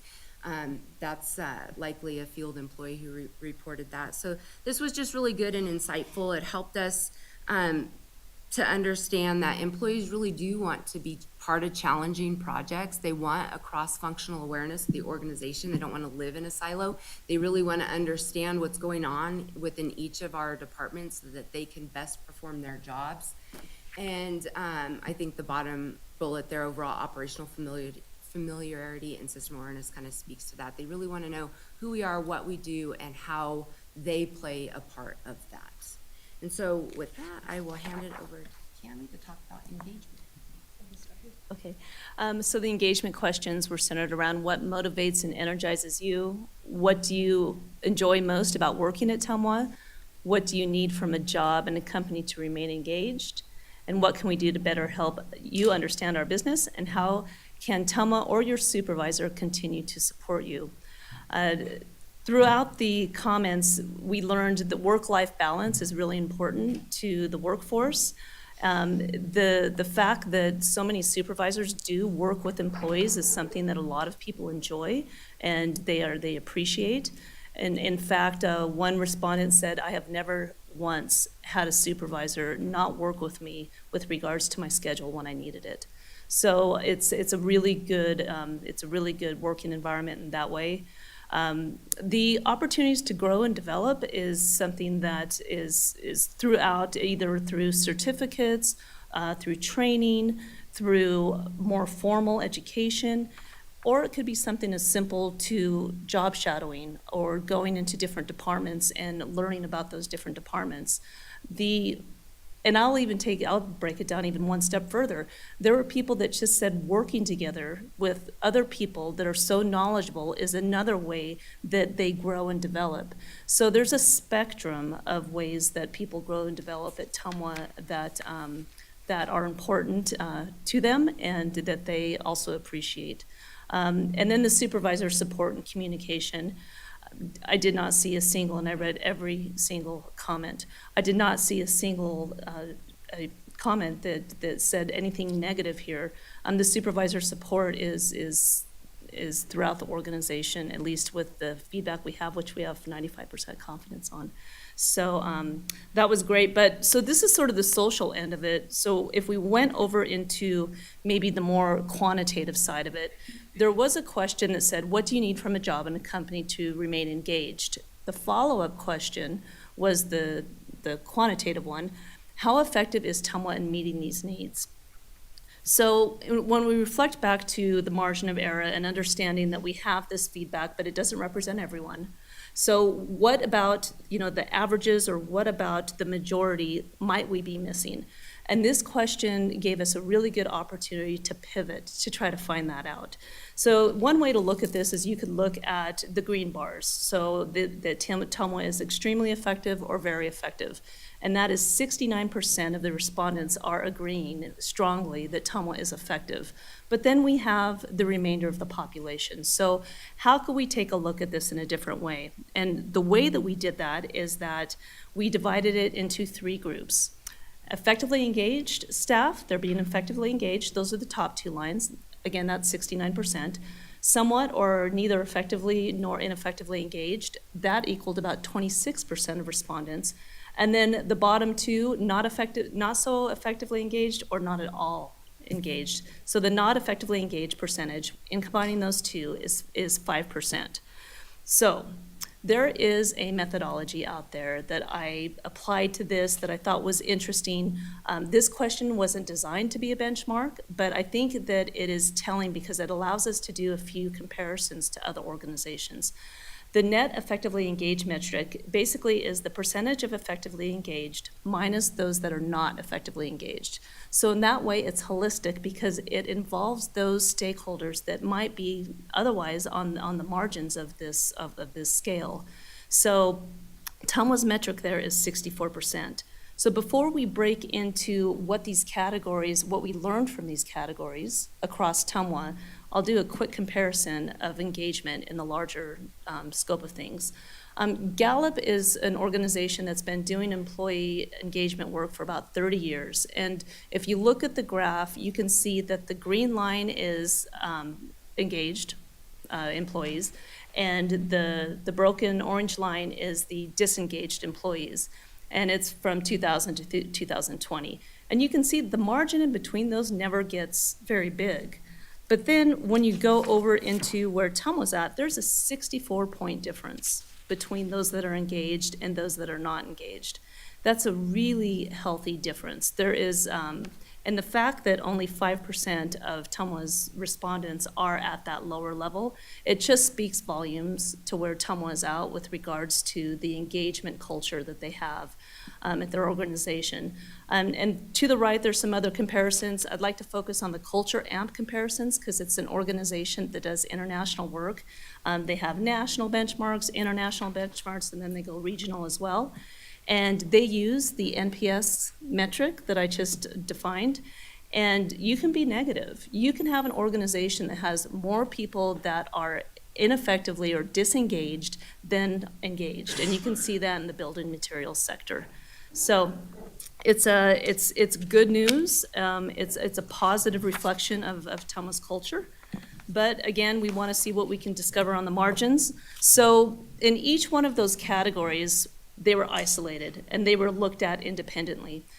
So first, if you look at overall, this is the workplace benefits prioritization across the organization. That's in gray. And we know that through this prioritization, that work-life balance is number one. Gaining a broader understanding of TMWA's operations is number two. And the training, certifications, and technical skills development, that's number three. And you can see how that shifts a little bit from those that are effectively engaged, passively engaged, and not effectively engaged. Everyone is on board with work-life balance, and that's just a positive, well-rounded perspective to have. As we get into the effectively engaged, training is number two, money and compensation is number two, and training is number three. For those in the middle, and I think that was the 26%, gaining a broader understanding of TMWA's operations was very important to them, as was the training and having a flexible schedule. We did a deeper dive on the not effectively engaged. Number two is training, certifications, and skills, and number three is paid time off. So that is the margin of our data. If we're going to find out something that needs attention, it's going to be in this not effectively engaged category. So we went back through and read all of the comments just for this group to see if we could find trends. And basically, what in the training, which is number two, there was nothing negative there. It was all positive that came through on the comments. They want to learn the intricacies of TMWA's operations. They want to attend conferences that focus on technical skill development. They want to develop public speaking, which I should probably sign up for that too. They want to participate in the job shadowing, and they want the opportunity to advance their degrees, certifications, and what have you. So, okay, well, that's that. So we looked into number three, paid time off. How was that reflected in the open-ended data? The paid time off did not come up in open comments at all. I searched it every way that I could. Instead, what was being talked about with regards to time and schedules is that hybrid scheduling was seen to be beneficial, specifically, and it was mentioned a lot when it comes to medical or family needs. There was also mentions of having time off, but it was largely associated with being able to take a parent to a doctor's appointment or to go see a child's sports game. So again, that wraps right back into work-life balance being so important. So, that's what we learned here. And across all three of the categories, it's pretty clear that, TMWA employees highly value the work-life balance. They're very committed to their continuous development, and overwhelmingly, they want to learn more about TMWA's operations and businesses. That takes us to next steps. Okay, so I just wanted to touch on next steps. So, initially last year, I think it was Member Hill who recommended a climate survey or climate study for TMWA. And at the time, I really didn't know what that phrase meant or what it would entail. And I didn't want to take, and when I say it's the management team, we didn't want to take a cookie cutter approach and pull a climate survey off the shelf and give it to our employees. So we spent a lot of time, worked really hard to tailor it to our employees. And I think, I'm very excited about all of this, but really two things. I think the number one thing is employees really took a lot of time and put in a lot of effort to these comments. They were very constructive, very helpful. And for all of us, it reinforces something at TMWA that we always talk about, that we have good work, good projects to take on, and we have excellent professionals to work with. And when we come together as a team, we can achieve amazing things. And so, and I think it also shows that employees appreciated the steps we took over the last year as far as the meetings to educate them on what their counterparts are doing in other areas. But again, it was an enormous effort. And as Mr. Bowman reminds us all that everything has a cost. And that's a good reminder, because there's a balance as we go forward with this, balancing the time that employees can take to do these things versus the burden on the organization with lower efficiencies. And so we'll try to, it's kind of threading a needle, but we want to achieve that. It's important. But just for the board to know, we will keep that in mind as we go forward. So some of the things we want to continue to do are those employee communication channels and team building opportunities. Every time we have, and we try to have all employee meetings quarterly, and when we do, we like to have at least a half an hour of the meeting dedicated to a project that TMWA employees took on over the last quarter that just shows teamwork from engineering to the field crews to everybody involved to make that project happen. It reinforces the teamwork mentality. It also lets people know, okay, puts a face with the name of employees in other areas that are working on projects and lets them know what they're working on and the challenges that they're dealing with. And then, like Jessica said, industry exposure, more conferences, more training and development. That's one thing we'll look to put a priority on as we go forward. And then a few things we want to establish, and that's a deeper understanding of TMWA and what we're about. These are one idea is just a lunch and learn, where employees bring their lunch and hear a presentation from Mr. Qualieri on, Water Rights 101, if they're interested in that, or take a tour of the lab with Will Raymond and Kelly Burgess. We also want to look into leadership mentorship programs because at TMWA, those really high-performing individuals often get promoted to supervisor before they've had any supervisor training or even any supervisor mentoring. So we want to give those opportunities to people before they're in that supervisory role to have either training or mentorship. And so we want to establish that going forward. We, as part of the collective bargaining agreement, established incentives to get higher level certifications, and you get a bonus if you get a certification above what your job requires. And we're doing the same for our non-bargaining unit employees. And then again, opportunities for feedback. We want to make, one thing I talked about in the beginning and last year is just increasing communication. Helping people understand the why before we implement a new project or a new policy is important to employees and the management team in general. And so I've tried to foster more open communication all down the line with every employee. And then I think a big thing that also came out of the survey was just that employees want to know what jobs, what opportunities are there for me in the future. Maybe current job opportunities or jobs that haven't even been invented yet or are needed yet. And with you all know from A+ and the American Flat Project, Advanced Purified Water, those opportunities are going to come up and they're needed. So with that, I think that concludes our presentation, and we can open it up to questions. Just to give you a heads up on kind of laying out the next steps for my evaluation, we'll have these next two agenda items with the goal results, the GM goal results, the GM goals for the next year, and then Jessica will talk through the GM evaluation process, which will happen in the October strategic planning meeting. Thank you. So thank you so much. What that means is the next few things we're going to talk about will all kind of direct into this. But if anybody wanted to share anything now, or we want to wait till all of them are done, it doesn't matter to me. Go for it. Thank you. I just wanted to say thank you. This is really impressive. Reading through all of the comments, I'm like blown away how engaged the TMWA staff are, and the fact that they're talking about training is such an important thing when you don't always see that. It just shows that their commitment to the mission, and that's really exciting because that shows that's leadership, and that's very impressive. So thank you for working on this, and thank you, Mr. Zimmerman, for being a leader and making sure that this got done and after you promised it to the board. And I think this is really impressive and something I want to see at Washoe County. I'm blown away. So, the fact that TMWA understands work-family balance is really, I mean, you can see that in these comments, and that's how you keep employees because that's people's lives. So, great job. Thank you. Sure. I too want to echo what a great in-depth deep dive. Sometimes when organizations look at things, it's always with great intent, but going into the deep dive and the analysis is not necessarily taken with the depth that I have seen. I think the professional development, the cross-functionality, the commitment for training and the results of those next steps are commendable. But I think there's a couple things that, number one, so stats is my thing. And a 95% confidence value, plus or minus, in any way is good.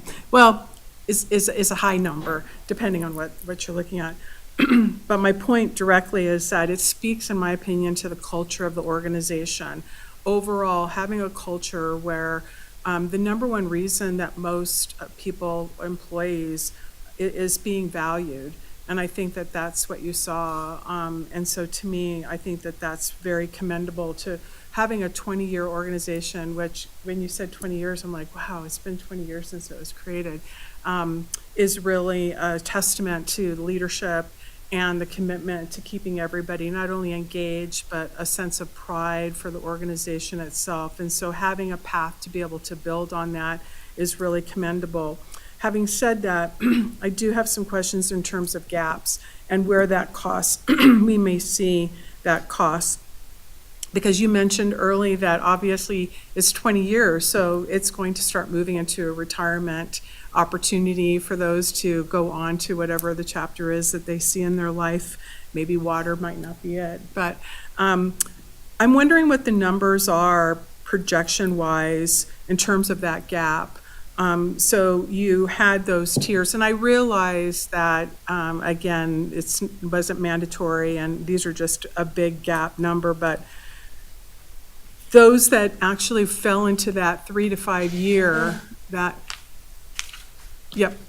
So obviously, that 1 to 3 year is clear, but now you start moving into 3 to 5 years, and even though the 5+ years has an 83% where they're wanting to move into leadership, I'm just wondering, as those employees are looking at retirement, I don't know if they're in supervisory roles, so that training from moving from, essentially, I'm just going to use moving in a more advanced way, in a more leadership way, like what is the gap of retirement versus actually employee needed?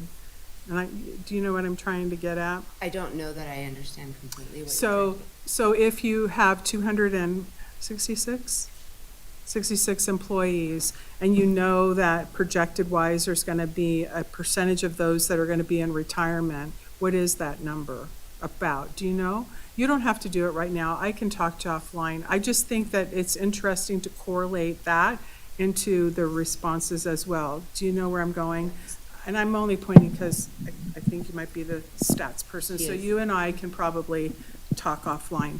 I'll do that in the spirit of time. Yeah, and I can tell you one of the metrics that we measure against for AWWA is those that are eligible for retirement, and so it will be part of our strategic planning great. session where we have those numbers for you. But it's a high percentage of individuals that we currently have that are ready now or will be ready within the next 5 years for retirement. And so when I look at the short-term slide there, I think that high number in the green is a result of individuals being new in their positions because we just had a wave of retirements. So I think there's a tendency once you're new in a position, okay, I want to get my bearings here before I'm ready to move on to the next roles. And then in the midterm and the long term, it really I do see stability when I look at that. And I think that retirements are not going to change that. I don't think that what we're going to see is that when people retire, the numbers are not going to swing. I think that it's just people getting comfortable in their new roles, and I think we're just going to see that repeat over and over again as we have these waves happen. Well, and I think the culture of that has already proven that. You've had 20 years, so it's great that you got to mold an organization to be the best it could possibly be. So kudos to you. So what is the average age? So I look at PERS eligibility when I determine that. You mean average age for retirement or average age of our employees? Of the employee base. I don't have that number Okay. for you. I'll talk to y'all offline. Yeah. Okay, thank you, but great job. Thanks, what great leadership, and it's just amazing. To share Member Hill's comment, like, Washoe County, here we come, huh? Okay. Thank you. We're going to continue. We do have a few other pieces of this conversation. The one thing I would point out that I look for, that I appreciate you guys hitting on, it actually has, you really can measure the health of a group by how far, after they lose, the ability for us to reach them as a board. It's that next level. When that level is healthy and has communication, does not have communication errors, that's to me, one of the signs of a healthy group. And so when you're talking about you don't have supervisor complaints right now, that's a huge tell to me of a healthy communication process, because that's not on all boards I serve on. So I only say that, that's a big kudos to you, that's a big tell and a litmus test for me, so, to you, sir.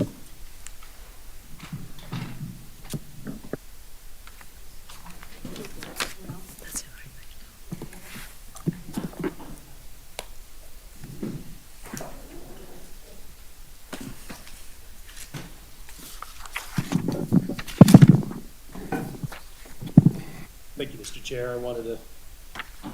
Thank you, Mr. Chair. I wanted to step down here so I could see you all, make communication a little easier. So, again, as I stated, part of my review process is looking at the goal results from this year, goals for next year, and then the process for evaluation between now and October's board meeting. So just to jump right into the goal results, I first want to say that, for the sake of time, I'm not going to go through all of them, but I will hit a few of them. Please stop me if you have any questions or you want to talk about any others or any in more detail. And even though these are the GM goal results, and we have TMWA-wide goals that we'll talk about in October, I want to say that this is accomplished by the entire TMWA team. It's definitely not me. And that includes this board. I mean, it's important to have leadership at the board level, like we have had in the past and we currently have now, so we appreciate it. So if I just go to the staff report, page 1, talking about the goal, marked capital A. You've heard from Matt Bowman and you've heard from a few of us over the course of this year that inflation challenges have been extreme. You have 70% increase in chemical costs, almost that much in electric power costs. But I think the rate increase that Matt's proposing, along with the cash optimization strategy, I think that's innovative and that'll help lower costs as much as possible for our customers. And then on the next page, capital C. So this is one where I've tried to make, and my staff, the management team has made an effort this year to get out in the community a little bit more and be ambassadors for TMWA. I personally have been involved a lot with EDON throughout the year and presented updates to that organization on water supply and where TMWA's headed. And I'm very excited about it. I mean, I always tell people the TMWA story is a great story to tell. A lot of positive comments, and we get a lot of positive feedback. I've also re-engaged with DRI this year just to make sure and see if there's any synergies between our two organizations where we can do projects that benefit each other.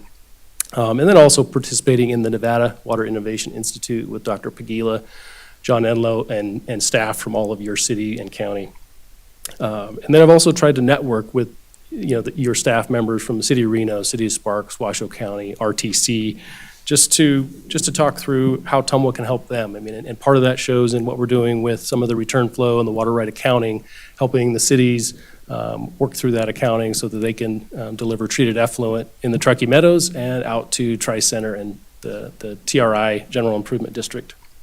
And then I've also participated in a few national groups this past year. There's a coalition called the Western Urban Water Coalition that looks at basically, urban water providers in the West and the issues they're dealing with, and really goes to the national level as far as lobbying for some things that we need. And then,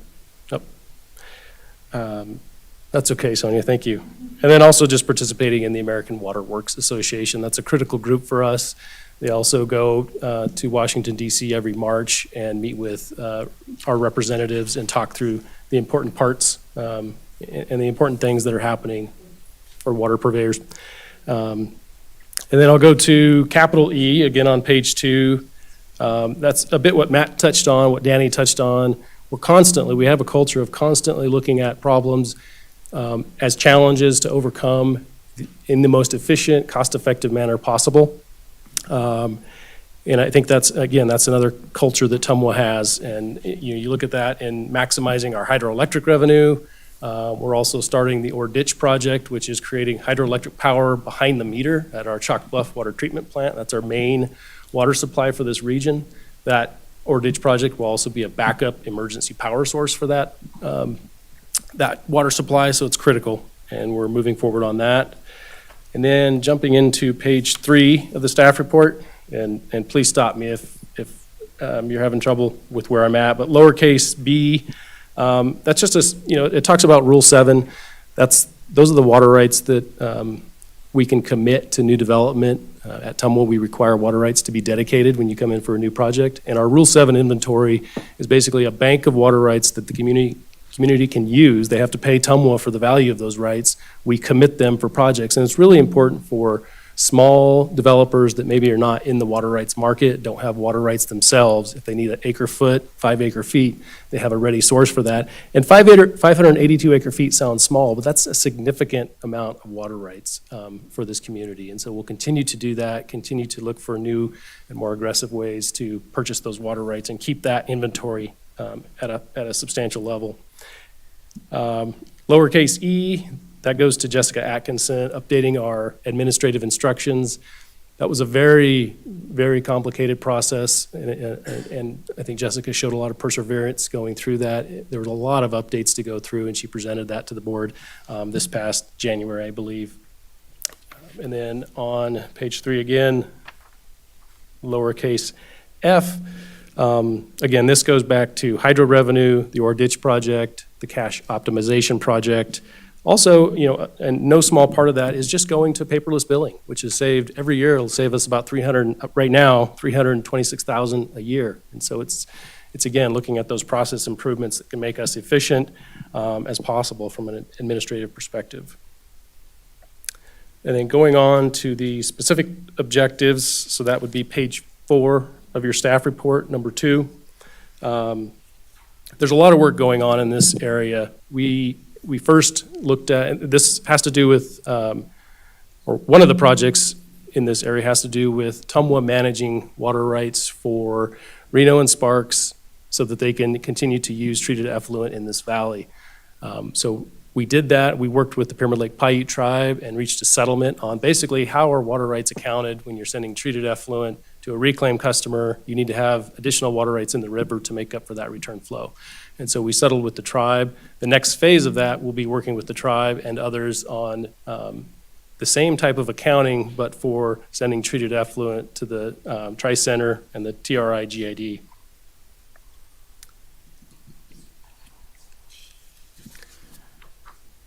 Let's see. And then, turning to A+ advanced purified water, we've had numerous public outreach opportunities and tours. Some of you have been able to go on tours of other entities in California and elsewhere, and that will continue as we go forward in just supporting that One Water effort. On page 5, number 4, just quickly, and member Vice Chair Doerr, spearheaded the effort on our legislative subcommittee this year, going through the 2023 session. That's no small feat either. That takes a lot of work, and we'll continue that through in the interim. There are also rules that are coming out at the federal level, like the PFAS rule that's proposed, so we're having to respond and react to that. There's a rule that's already in place about lead and copper and identifying the private service line going to residential customers. And fortunately for us, Sierra Pacific and then TMWA started the meter retrofit program, and in that program, when we installed meters or reinstalled meters on services, we were able to look at the customer service line. So that'll save us a tremendous amount of effort going forward, but it still takes a lot of staff time. And then on page 5, number 6, I think a lot of kudos goes to Matt Bowman and his team for coming up with the rate increase proposals. He and his team, Sandra Tosi and others, spent a tremendous amount of time looking through all those proposals, taking board input, and really finding the best solution for TMWA going forward. Still on page 5, number 7, we talk about this annually. It's just increasing aquifer storage and recovery. We'll continue to push on that. It's not simple. It's expensive because you have to treat the water before you put it in the ground, but we're continuing to look for ways to increase that just to make us as drought resilient as possible in the future. And then I think I'm mixing up my numbers and pages. Page 6, number 8, that's the Mountain Rose Treatment Plant. Our SCADA techs, mechanics, operators have spent a tremendous amount of time over the last year just trying to fine tune that plant, and with the ultimate goal of making it a fully remote plant for operational efficiencies. We continue to drive towards that, and one of my goals is trying to get closer to that this next year.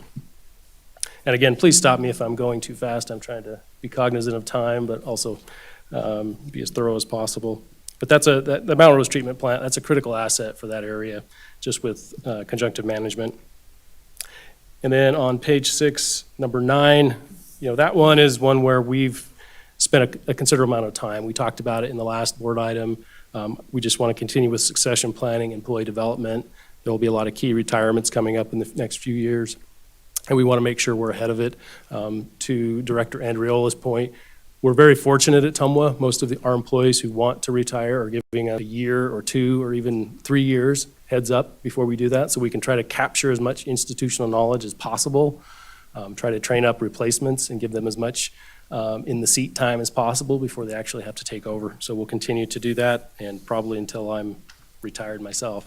But it's a rewarding effort, but it takes a lot of time. And I just want to say that, over the past year, I've had 2 director-manager offsites. We've had 6 all-employee meetings where each department presented to the entire employee group just about what they do for TMWA, for this community, and what their jobs entail.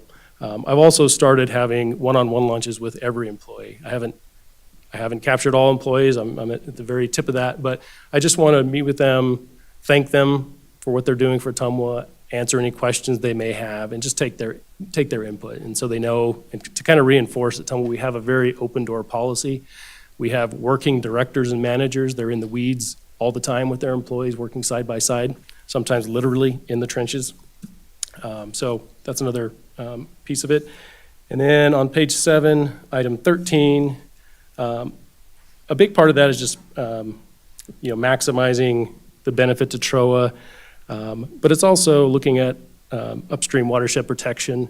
And Steph Morris, who's now our outside lawyer, really spearheaded that upper watershed project, and we promoted Cara Steeland, or added another task for her to do as watershed coordinator for TMWA, because she helped Steph really spearhead that effort, and we wanted to keep up that momentum, and so Cara will be a key component of that. On that, page 7, number 14, the IBEW contract, that was huge. Andy Gebhardt and his team of negotiators did a fantastic job. I've heard from several people from the bargaining unit that said it was the best negotiation they've been through. So it was a great process and a great outcome for the company, because no matter, if you're represented or unrepresented, you're still part of the same TMWA team, and we want to reinforce that. And then finally, page 7, number 16, that's a goal that will come before you on this October. So Danny Rotter, Dave Kershaw, and his team will provide you with the draft of the water facility plan update. So you'll see that in October. And with that, I will conclude that agenda item just on goal results for this year. If you have any questions, and if you have questions later, feel free to give me a call, let me know, and I can answer them. Thank you. Any questions? Yes, Ms. Dewar. Yeah, thank you so much, John. This kind of analysis is so helpful when we go to do, the review. We have some actual data to look at, and I love having this in advance. A lot of times when we do managers' reviews, they're presenting it at the meeting that we're also providing our reviews. In other words, we didn't have the benefit of their own self-evaluation prior to. So I love how you did this, and I just really appreciate it. I think it'll set us up for being able to do the review quite a bit easier. Thanks. Very good. The only thing on here that when I look at one of the things that keeps coming up in conversation, and maybe it's on here, is the piece of maintenance on our facilities. And so if there's a goal, I only say that, maybe it's in here, maybe it's all of it. Yeah, so it wasn't a stated goal for last year, so this is Right. just the goal results for last Okay. year. But the next agenda item, as far as the future goals for next year, that'll be a big component of Thank it. you. Okay. Then you're ahead of the game, so. That actually, we don't need to do any action. Do you need action on that one? Nope. Let's I go don't ahead and go believe on so. to the next one. Okay. Yeah, so this agenda item, these are the goals for next year. This will require your action to approve them, add to them, change them.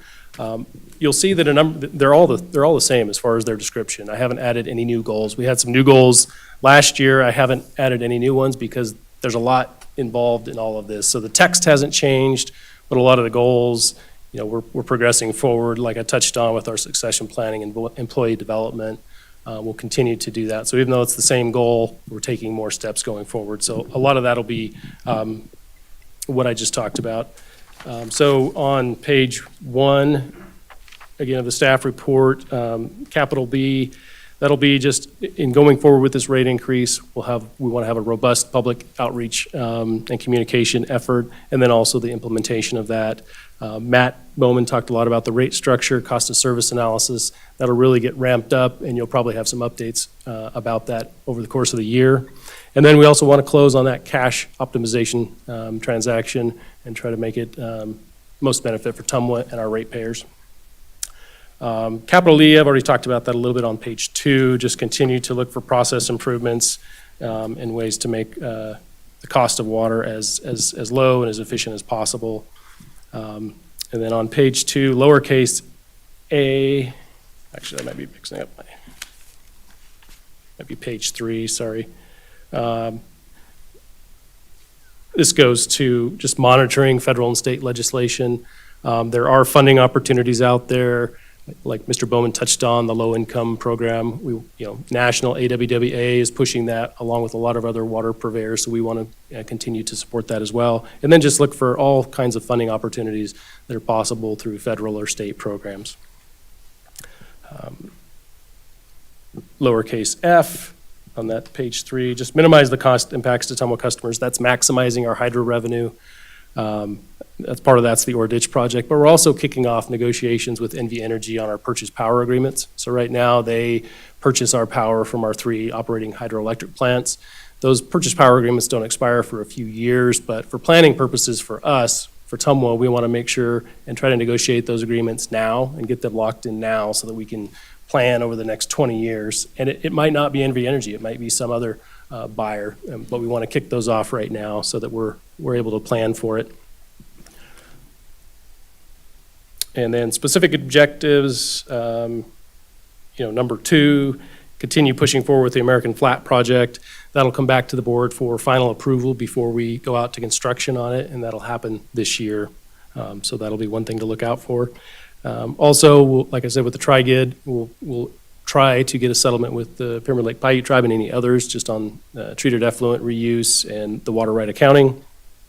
And then just, as I said, continue with A+ advanced purified water outreach and education initiatives. And then I'll jump to number 9, which is just succession planning. Carry out the next steps that I talked about in that agenda item.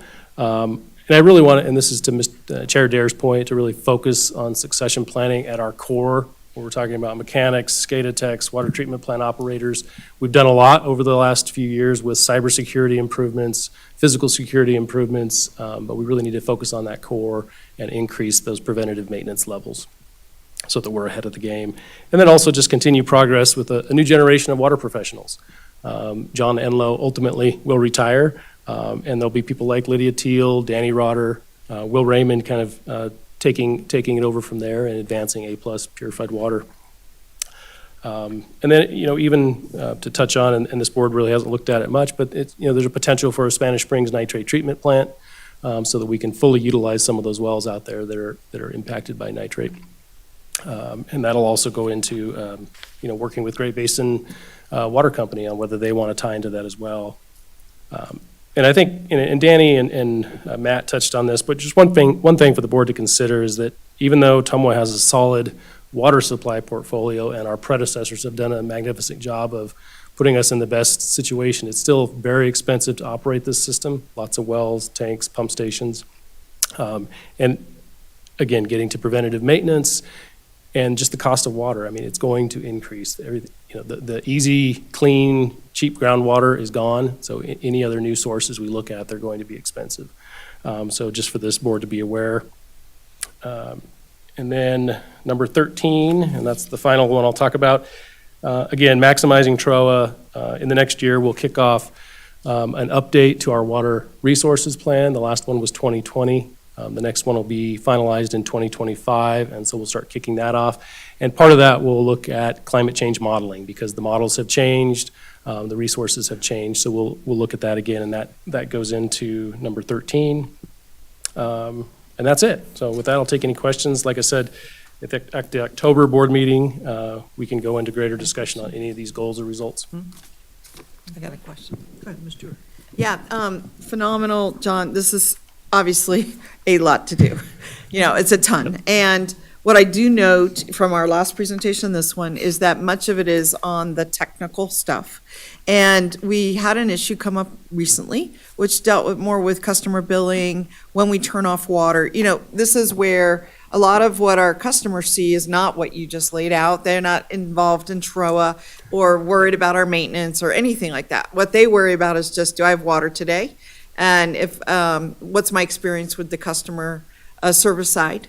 And so I would like to consider adding an objective that where you take, and you already expressed some interest in doing this, so I feel good about it, doing a little bit deeper dive on what our protocol and procedures are for water turnoffs, noticing people, making sure they've received the notice, whether it's a signature or a call, and making sure that we don't put people in danger.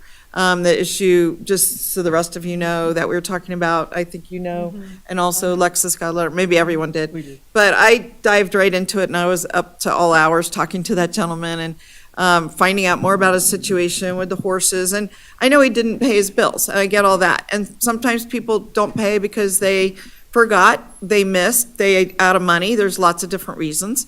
But the bottom line is they didn't pay. And, but at the end of the day, we still don't want to have people endangered by not having water. And so I just want to make sure we do everything on our side to inform customers of when and where we'll turn off, or what are protocols. Let's say they do pay their bill, but they're not going to get an instant turn off. It's not going to be till 24 hours after. You know, we're only going to do it once a day. Maybe that's the protocol. Once a day, we'll evaluate, did you pay, didn't you pay, and we'll turn on. But anyway, the general category would just be to do I don't know how exactly to phrase this, but a deeper dive on the customer service side in terms of the communication and just procedures, really, process. Right. Sure. Process improvements. Yeah, that's. And maybe posting them. Yeah, and that's part of number 6. Couldn't tell. On page 5. So it's analyze the need for any necessary rule changes, I didn't pick that up. et cetera. And so as part of that, with any customer interaction like the one you're talking about, Yeah. we always do an after-action report just to Sure. find out, you know, how could we have done it better, and what process improvements can we make to make it better. Well, I'm just saying, I don't read that in number 6 whatsoever, about rule changes, rate adjustments, water facility charge adjustments. I don't really read that. This is has a different maybe focus, and it's outward facing onto Sure. our customers. I guess I look at it as a rule, and I say it in that number 6, because part of our notice procedure is in our rules, and so any changes would have to come through the rules and come back to the board. Well, do you think you would be open to adding another item that would be specific about customer service, even if part of it involves a rule, part of it may not involve a rule, may just be communication within the team, maybe just what we post on the website, may not be a rule. Is that okay to phrase it that way? I mean, I think so. I think, you know, again, I would look at it as with any customer interaction, the one you reference or others, you know, our customer service manager, Marcy Westlake, you know, really bends over backwards for the This customers. is not about her job. No, or no, her. I know. This is more about just doing it. We haven't done this, I don't think, for a while. They probably have a continuous improvement process. But I'm Yes. asking for you to take a little deeper dive at your management level with the experiences you bring as a lawyer and as a manager, to just take another little deeper dive about the notification process in particular. Not that we're doing it wrong, but as just like Right. we had earlier discussion about, we elevated low-income assistance Yep. higher on the webpage. Maybe it's just a simple change like that, not necessarily a rule change. But I'm just asking if you would take that on Absolutely. as a special project. Yeah, absolutely. I mean, the whole board has to agree with me. This can't be a one Sure, we person can do request. that, and I would shoehorn that under number 6 just for simplicity, but I understand. Well, if you what- could what write the you're words saying. in there, customer service, then I would be satisfied, because I would be knowing that Am I not reading this? It just, Let me add to that Yeah. for a moment, because I have no problem with customer service being a part of that. I think we have copious conversations about customer service on a regular basis, so I know you're involved in it. And so, just don't see it. having that purview is not bad. I do think it's something that, without question, taking a situation that has happened, I think you guys have looked at it, and I appreciate what you've done, appreciate how our staff's handled it, and I do appreciate the continued look into that. I want to be careful that we don't take a situation and become, where now all of a sudden, this one situation dictates all of this. I don't mind having customer service. That is a very big portion of what we do, 100%. So having those words in there, I think those are great words, and that's not it. But I'd be careful into diving into this one situation that I think was handled correctly. And we do set policies, and those policies are what drive what you do. You don't get to change that. You don't get to go and decide to hug that differently. That's the policies we make. And so I'd say that what you have written is good. If you want to throw some customer service language in there, I think that, again, that's what we do. We're here to serve the customer. Yeah, I think we can just include, necessary rule changes and customer service rules and practices. Are you Be comfortable fine, with that? yeah. And if I may, Mr. Dare? Sure. I want to clarify, this incident only highlighted to me that there's a lack of clarity about when we turn off water and what the notification process is. Not that we did anything wrong. We sent out the notices and all of that, but I want to make sure that we have return receipt requested or something that's marked in our files that we have made personal contact before that's all. And there may be more to it. I don't really know. It just, that highlighted to me, that one, just like a specific case highlights one little thing. It's not about how we handled it. I thought we did a great job. That'll be part of our So analysis. just to be clear. Okay? Yeah, and we'll continue, because that's the thing. Again, the only thing I want to be careful, I don't think there's a lack of clarity necessarily. I wouldn't agree with that personally. But at the same time, it does not mean we can always improve. And so I'm not saying, Yeah. I am not at all saying that we are, Okay. hey, we've arrived and this is what we do. Customer service has to be looked at, and situationally, we are walking through different times as we go. And so we got to grow. Our board should get a chance to look at it, continue to do that. So I think those are good. I just want to be careful. I do think that we have some very good clarifying language laid out there. But if there's things you think we can do better as a manager, I think it's a very fair thing. Is that fair to say it that way? Yeah. Good point. She was going to make a motion, but she left, so, and she had to go I'll take make care a of her kiddo. motion. Okay, Mr. Anderson. Go for it. I move to approve the evaluation process for coordinating general, oh, that's the wrong No. one. Sorry, here, I'm gonna, Before that. I'm gonna go say it, happens. and I said, that's right, you did it last That time. happens. Okay, let's try it this way. So I move to approve the general manager performance objectives for contract year 23-24, Do you want to add what she said in there? Shay? including the language regarding customer service. That's fine. And then we have a second. Any other discussion? With that, all in favor? Aye. Any opposed? Thank you. That passed. Thank you, Mr. Chair. Very good job. Thank you for that report. I think you all did a fantastic job. So we are moving on. I know we're in overtime, guys, but I think this is all very important. So, is anybody else, do I know anybody has a hard stop that I need to worry about? I mean, we'll try to get through as quick as we can, but, Quarter of. okay. It's a ways away. Okay.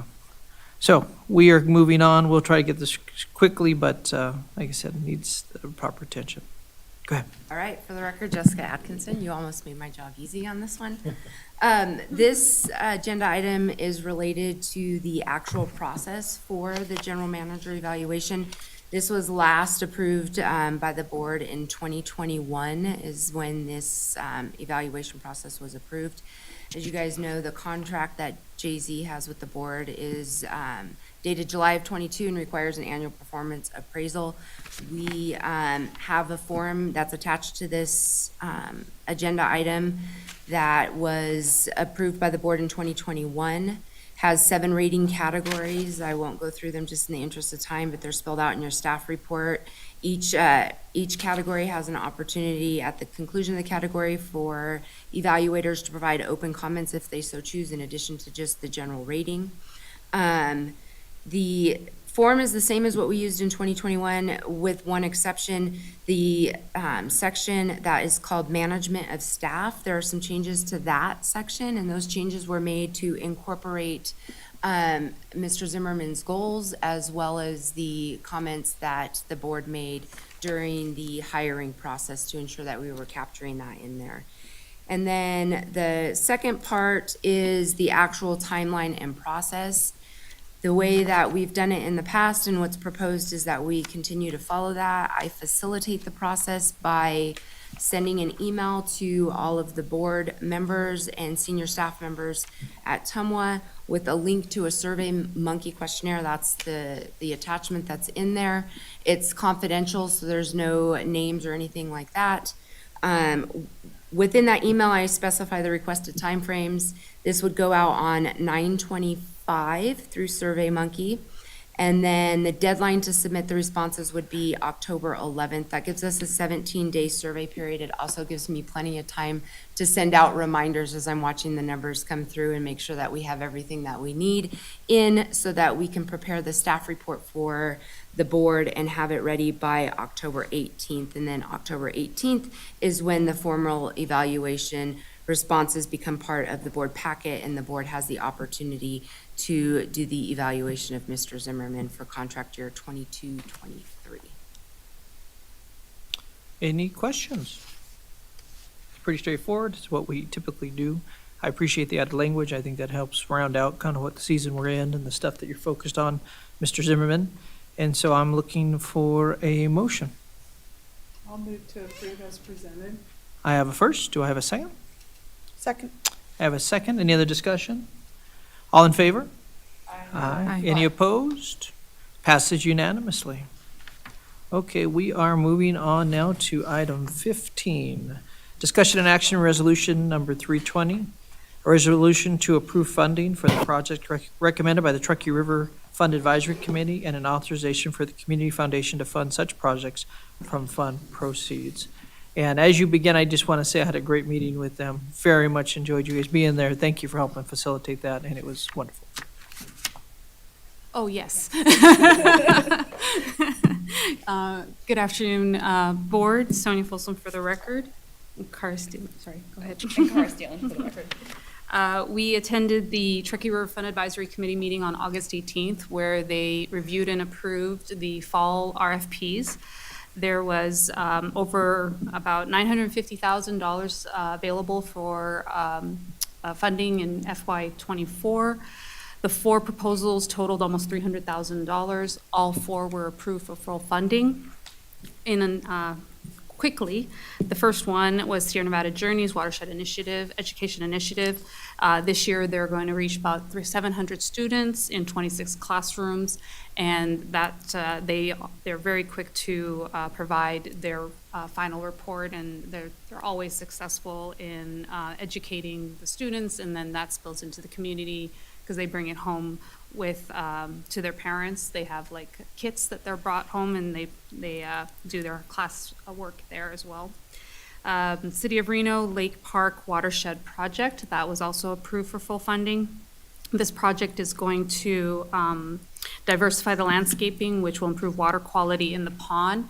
That's important to us because that pond flows through the storm drain into the Truckee River. So improvement in water quality, sediment load is the goal for this project. And then KTMB's 2024 Great Community Cleanup.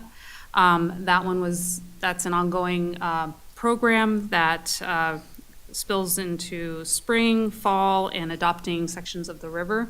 In total, there's about 1,500 volunteers that will support the 2 cleanups as well as adopting sections of the river. And the last one, OTR Watershed Coalition Building. It's a collaborative effort with the City of Reno, Nevada Land Trust, primarily, but there's a lot of other partner agencies that OTR collaborates with. And this particular one, they are looking at river-friendly living demonstration garden at Lake Park as well. So the City of Reno project for improving water quality, and this river-friendly living demonstration garden at Lake Park are going to be basically in tangent. And with that, I'll answer any questions, or Carr can answer any questions if it's very technical. Any questions? Comments? Okay, with that. Yeah. Ms. Dewey? So, just want to make sure, so we are talking about the Truckee River Fund, right? Yes. Okay. One of the things, and I'm not sure if this has been brought up at the meetings, but the mayor of Reno has asked every agency, and specifically, I think she's talked to some advisory board members of the Truckee River Fund, The chair, yes. the chair, about supporting basically river rangers. I don't know what to call them else but river rangers. We're all, as to our abilities, putting in some funds. I didn't know, and I should know, but I don't know. Did we make an allocation this time? Was that part of this, or is No. that considered for a next time, or never? I don't know. So the River Rangers program that Mayor Sheevy would like to bring back to life Yeah. is a project that the city of Reno would have to submit an RFP in the spring, Okay, which will open up in January, okay, and it's usually open for a month. And Okay. then the RFPs are brought to the Truckee River Fund Advisory Committee at the February meeting for Uh-huh. review and approval okay, or rejection, okay, and then brought to the TMWA board in March. okay. So if that is a project or program that is important to the mayor and city of Reno, Yeah. then that would be brought forward. Okay. At this time, just to give a babyish background, it's just something that we're looking at numerous agencies, even like RSCVA, Flood Project, they've already agreed to put some more people on the river. It will help with the water quality because obviously it will help keep both trash, people, bathrooming off the shore, off the banks. It's a different way of getting at the issue that I've been so proud of the Truckee River Fund for picking up the mantle of the Portland Loos, which is another way of trying to get at the same issue, right? Giving people a place to go to the bathroom, which, I started back in 2015, but it wasn't until TMWA and the Truckee River Fund picked it up that we were able to make that kind of significant progress. So it was very much appreciated. This is just now, almost 10 years later, 8 years later, a different way of adding a layer of getting to the same issues, some additional ways of protecting the water supply. So I just wanted to plant a seed and make sure this is the right moment to have the conversation. We're going to approve it for this year, but we're also thinking about next year. So I thought I should plant a seed. Okay. Okay. Thanks. Do we have a motion? Any other questions? I have a first. Do I have a second? I'm- And any other discussion? All in favor? Aye. Any opposed? That passes unanimously. Thank you. Thank you. I knew I would be asked, so I had to. We have it on the record. Okay, we are moving on to, we have our general manager's report. Thank you, Mr. Chair. I'll try to be as brief as possible. I know we're time constrained. So I'm disappointed Marcy Westlake is not here because I wanted to embarrass her. So she won an award for the Women Who Spark at a recent utility conference. That's a conference that recognized 10 women from utilities across the country who are driving innovation and transformation in the utility industry. And part of that, and Matt Bowman could speak to this a little bit, but it's going towards the paperless billing and all the things that Marcy's doing to try to make it as efficient as possible. Also, a huge shout out to Ryan Dixon and his hydro generation team. They set a new record for revenue for monthly hydro generation at just over $382,000 last month. Also, another shout out, and I think I forwarded this to the board. Dr. Lydia Teal was on NPR's nationwide broadcast, Science Friday with Ira Flato. So that was very, very cool, talking about some of the work on indirect potable reuse. Kind of on a personal note, Dave Williams, he's one of our HVAC technicians. He came across a person in the person's front yard laying unconscious, and he actually performed life-saving CPR. So kudos to him, very big. And then just a little bit of boasting. As you know, TMWA was in the Dragon Boat race this past August, and we won the Community Cup, unfortunately against the city of Sparks. So sorry, Chair Anderson and Dare. I heard that was questionable. But this was, no, there was no question whatsoever. But this was a really great event. All of us had an awesome time, and so we look forward to it next year. And I think we've done enough trash talking that City of Reno, Washoe County, and others are probably going to give us competition next year.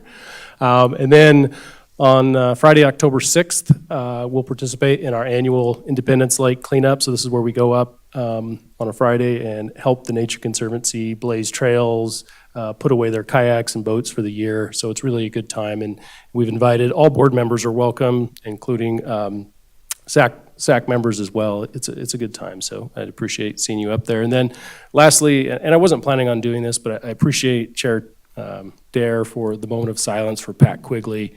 Pat was a heavy foreman at the end. He was just a beloved employee of TMWA, 20 plus years on the crews, literally in the trenches day to day, mentored countless employees, had a great personality. And unfortunately, just past midnight today, he lost his fight with cancer after a very short, but I can say ferocious battle.